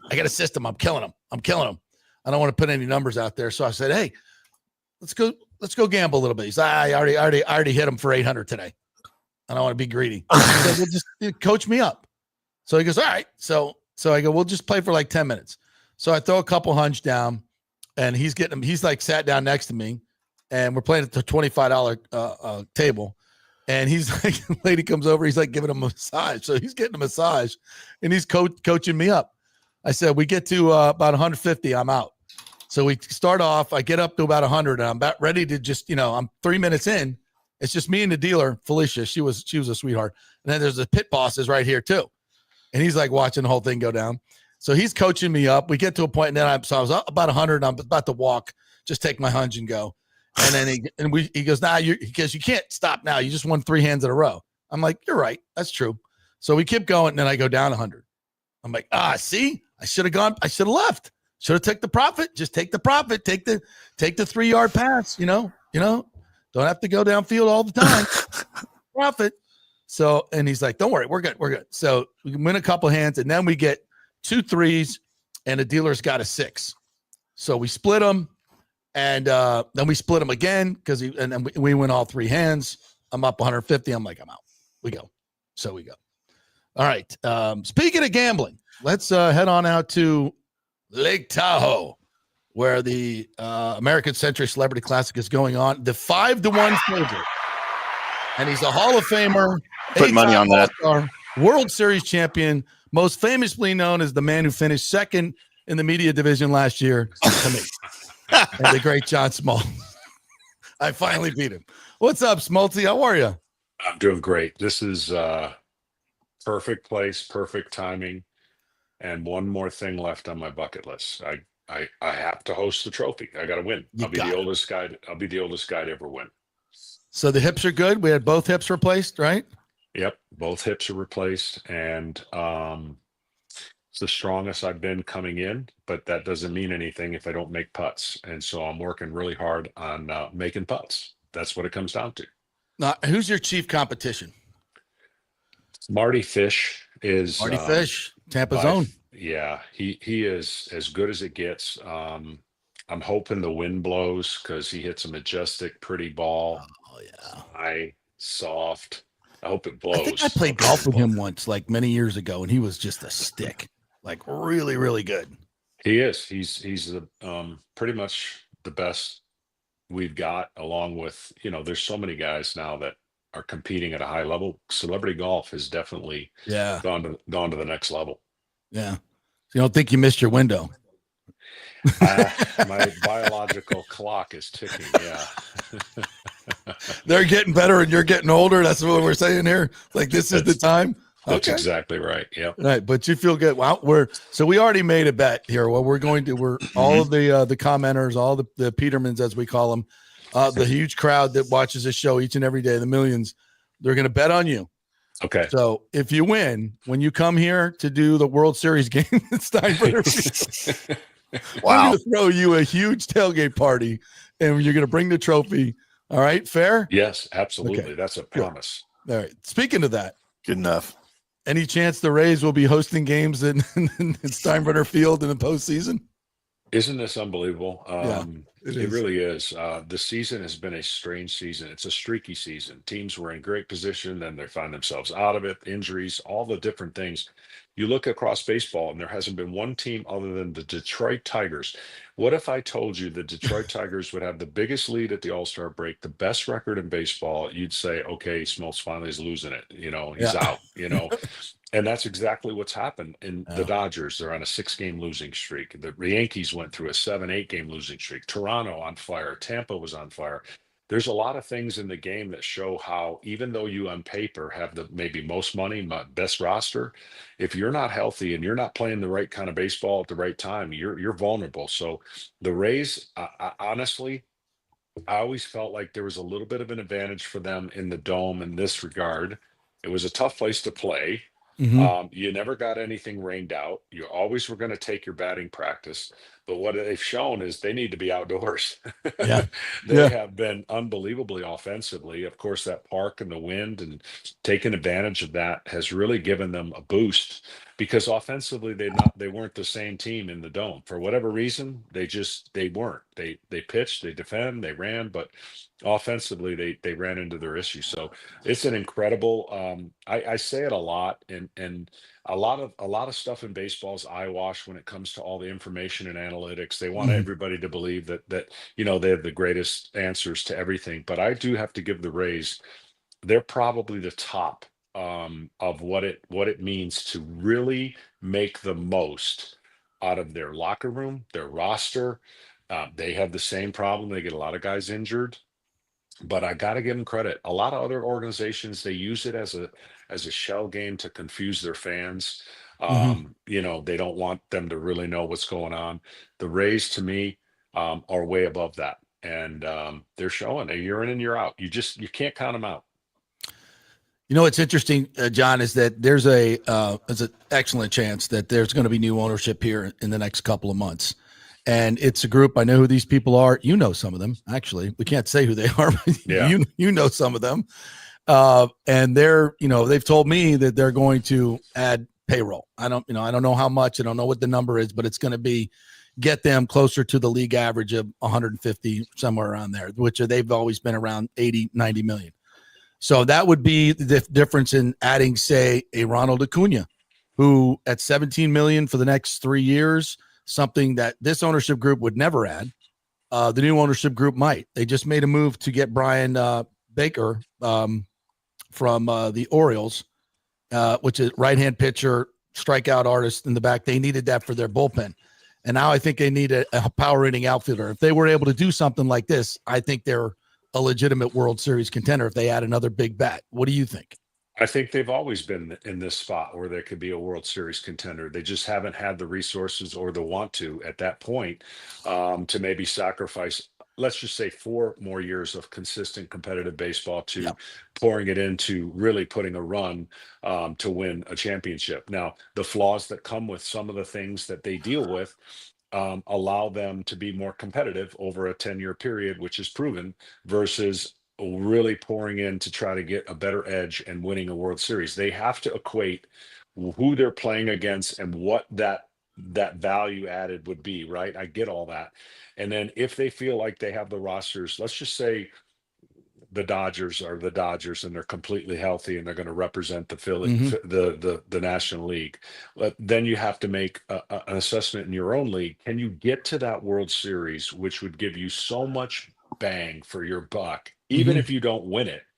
I think that's where they're at right now, and they have to make those tough decisions. Other clubs are never willing to make them. They just never are. They make their fans believe that, hey, we're close, we could do this, and we're out for this guy. It's never going to happen. So the Rays and everything that has been jumbled up and has gone against them, and there's been a lot of things going against them. Their young, great shortstop, franchise player happens to what happens to him. The stadium, all the thing, like, you can't make this up, and still to sustain and have a competitive team, although be it in a Yankees stadium in spring training, it's a great story. I just think I don't think people understand what the mindset of players are like when all these things can be thrown at you and you're creatures of habit. I don't think people understand that it's not that easy. And how much crazier would that be if the Yankees ended up being one of their postseason opponents playing at their spring training park? I'm telling you, don't think the networks aren't thinking about some of these things that could possibly happen. Right now, all of a sudden, Toronto is in the mix and they're playing lights out. There's a lot of things in the American League that may not go the way we thought they're going to go. The Houston Astros were not supposed to be where they're at. They were just, until recently, just on fire. And again, Detroit, it's not a fluke. So the American League is very competitive. There may not be a standout team at all, like there might be in the National League. There's probably 3 really, really good standout teams in the National League. The power's kind of shifted over there, but then they're showing the weaknesses of teams having ups and downs in baseball. To me, when you architect your team in spring training, you hope that everything goes a certain way. And if you've got backup plans and depth like the Dodgers do, you can sustain the 14 guys that are on the IL pitching wise. That's insane. But at some point, baseball's got to start considering the value of health is like making 3 more moves at the trade deadline. I don't think people understand that. They're not taking the value of health and using it as a competitive advantage. They just think they can use the next guy up. They just act as if this is going to happen and there's nothing we can do about it. So let's just kind of keep dealing with the cards that were dealt. I just don't understand why a team hasn't taken that next big step. And you can say analytically, to have that competitive advantage. When this whole run started with information, teams probably had a separation of 10 to 20% advantage over the next teams. Now that spread can't be what, Right. 3 to 5%, maybe. It's that, yeah. Maybe. So no one's someone's got to zig when everyone else is zagging, and I'm interested to see who that's going to be. I know there's teams doing it. San Francisco with the new philosophy of Posey and getting the pitchers to go deeper, and Kansas City starting to do something. You're starting to see a small, but the reality of why this would take a little bit longer than people want it to. They're into instant success and not any long-term kind of value. And so competitively, I think the teams that stay healthier, you watch. That's going to be a huge thing in the future. You're talking mostly about the pitchers. Yeah. Build them up. Yeah. This has been going on. They tore it down 10 years ago. They thought they were so smart that they were going to eliminate starting pitching and bullpen the heck out of everybody. And then the one thing, and again, I get criticized all the time about being anti-analytics. That is not me. I'm not anti-analytics at all. But what I am anti is never admitting when you're wrong. Right. And to me, that's the greatest example of why the arrogance of either not knowing something or thinking you know everything. You have to be able to say we were wrong and shift. You know what the Rays have done? They've done that. Yeah. They admitted it without even maybe always saying it out loud. They've admitted it with their strategic changes and allowing the process and whatever algorithm they have to be manipulated so that it works better for them. And again, that's value, that's being smart. But when you stick to your guns and you think that's the only way to do things, I mean, we've been talking about this for 10 years. And you know what? It gets old when people just want to turn their head and just act like it's never been an issue and never want to deal with it. And I think certain clubs are starting to realize that and adapting. Yeah. Marrying the old and the new is where it's all about. And this, using the great baseball knowledge that has, been cured over 100+ years and with analytics and zigging when I love that comment because the Rays have done that in terms of their speed. They've gone from so many teams just wanted to add power hitters and launch angle and all that. The Rays have gone the other way now and added Chandler Simpson is the next Vince Coleman. I mean, I love this kid. I wish the Rays would stick him at the top of the lineup and just leave him there. And their speed with Mangum, their infield hit. Hell, they're even bunting this year, Smoltz. I never thought Cash would ever do that. And they're playing small ball and they're mixing in. They've got such a great athletic team. I think they're just one big experienced bopper away. But I love this new kind of approach that they've taken offensively. What's your thoughts? No doubt.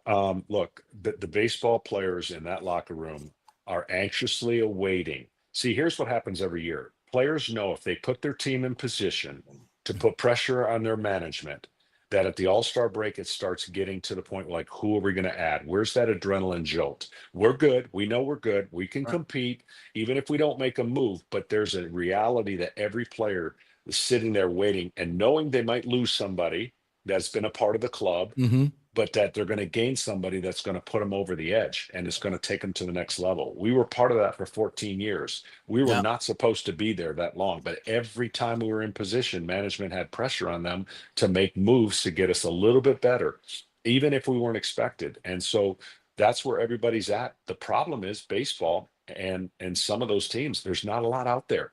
So there might be a heavy price and you gotta strike first. To me, the longer you wait, the harder it gets. You're waiting for some of those teams that were supposed to be good to fall out of the race so that you can cherry pick some of those players.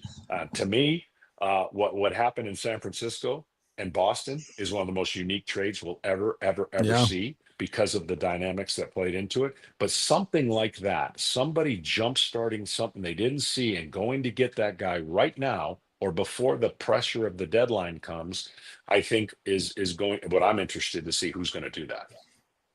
Would the Braves trade Acuna, you think, or no? Braves are in a tough spot right now, and they've had a great run, and I'm not saying it's over, but they signed a lot of young players to a lot of years, and that 2023 offense that spoiled everybody historically has not even come close. Guys are underperforming. So you take you either got to bite bullet and just say, we just didn't produce. We think they're going to next year, and you keep everything the same. You can't chase anything right now.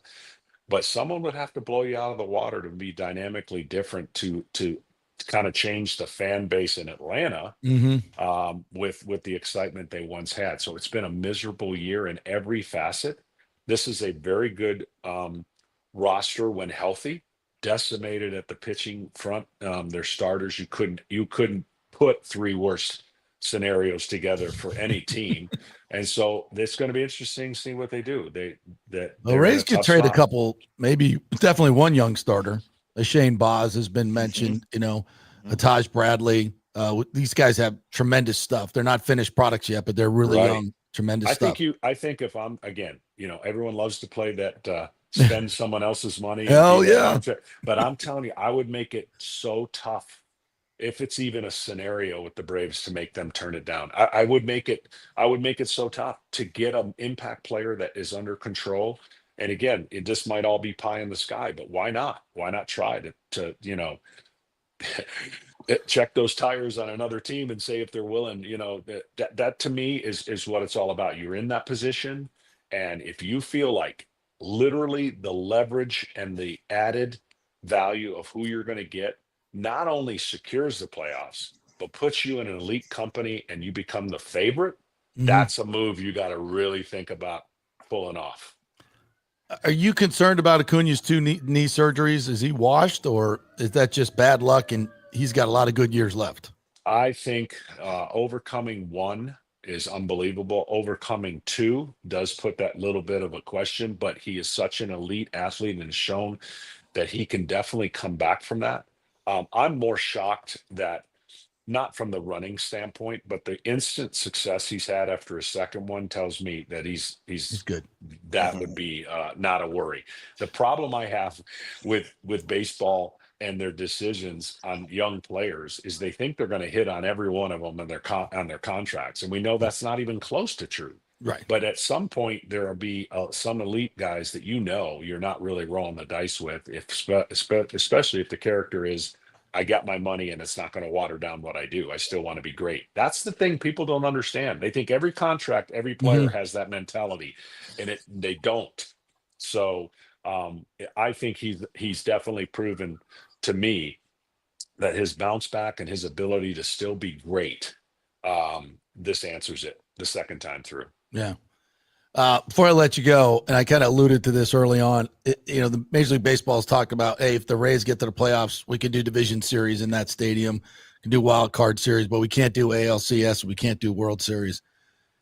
If this team gets there and Major League Baseball takes it away from these fans, I don't know. I don't know if it's a good look for Major League Baseball. I know everybody says, well, there's a lot of money that's tied to it in terms of ticket sales that you can't get there. And I'm like, hey, we'll sell tickets at Raymond James next door for a watch party. I don't care. We'll figure it out. But I don't know. It just feels like a bad look to say, hey, we're moving you guys to Miami. I don't know. Yeah. I hope, you're that there may not be a hotter subject to talk about come September.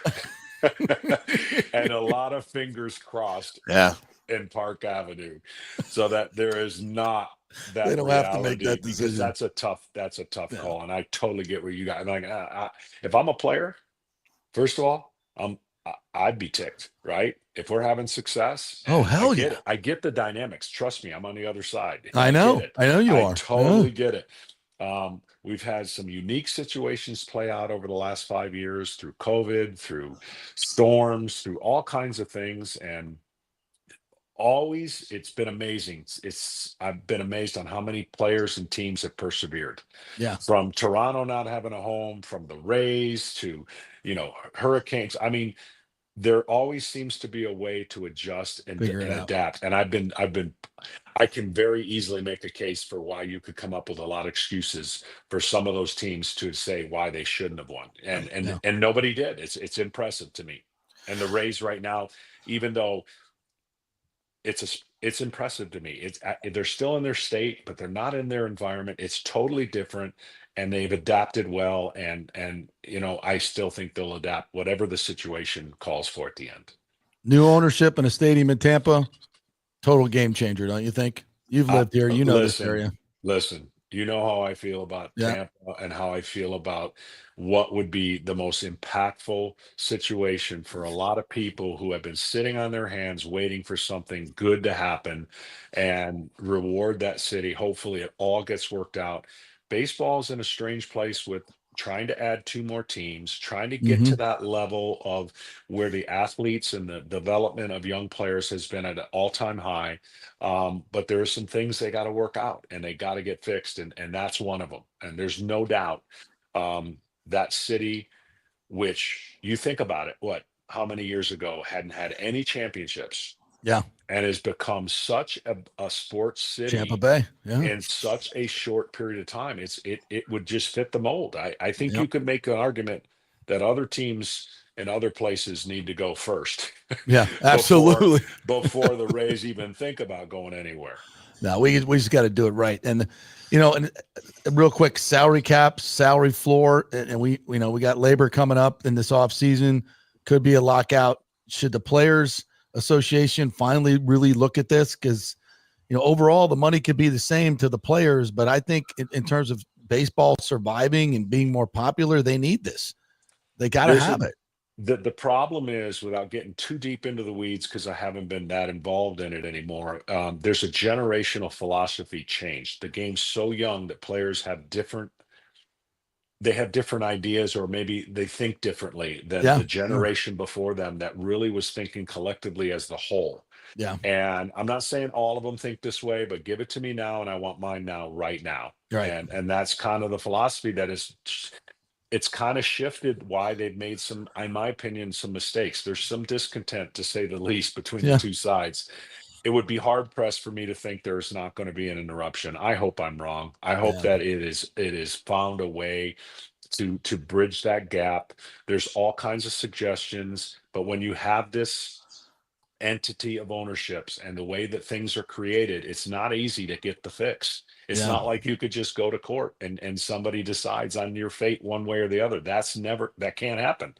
So it has to come down to negotiations and some form of an agreement and a change in some form of the philosophy that has been going forward on both sides, because everyone brings up great points. But nobody is not dealing with the system that's there. So you can't complain about teams that are not doing what they say they're supposed to be doing, because it's an ownership's decision to do however they want to run their business. Yeah. So it's a very tough, when you try to take time to explain it to people, they don't understand. It's apples and oranges. You can't take a business and apply the same principles that you would in the business world to baseball. It's totally different. And that's where it gets kind of frustrating for people. Very true. All right. The Smoltz Championship Boat Parade is on. If you win it, we're having it right here in Tampa when you come for the playoffs, partner. Cannot wait. I can't wait. I got the American League this year, so I'm looking forward to it. Awesome. Thanks, Johnny. Good luck this weekend. Have fun. Thanks, guys. All right.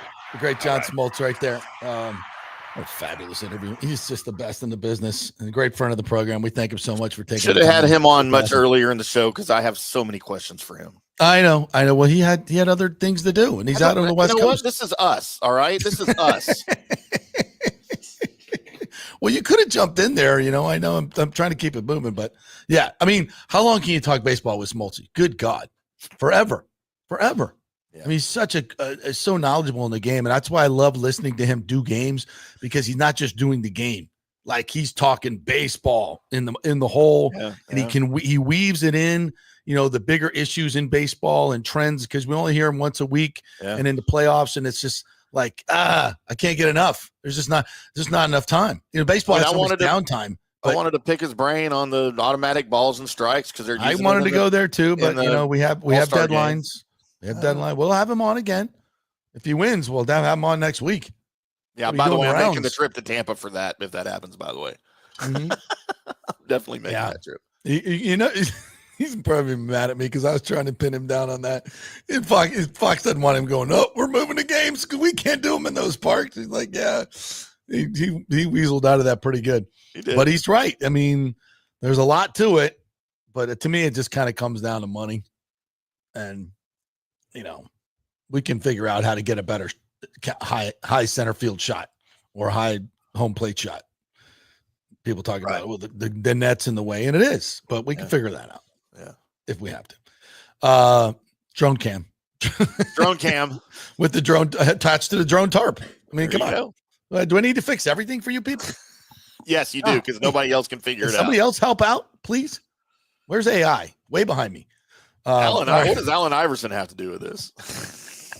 All right, that was a great show. That was super fun.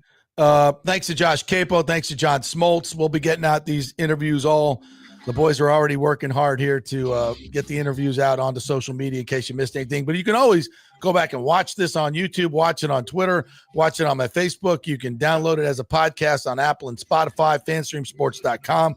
Like and subscribe across all of it to get all these great interviews. Tomorrow in studio, the great Jim Levitt going into the USF Hall of Fame. Well-deserved. The coach is going to join us in studio. I don't know how long he's going to stay, but he's going to start at 10:30, and we're going to reminisce about some great stuff over the years of the great years of USF football that he was the head coach. Cannot wait for that. So awesome. Yeah, join us for that. Have a great day, everybody. Go Rays, and we will see you tomorrow.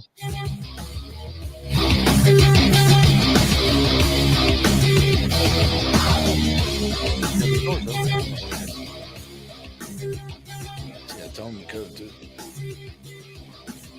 4266 start. It never works.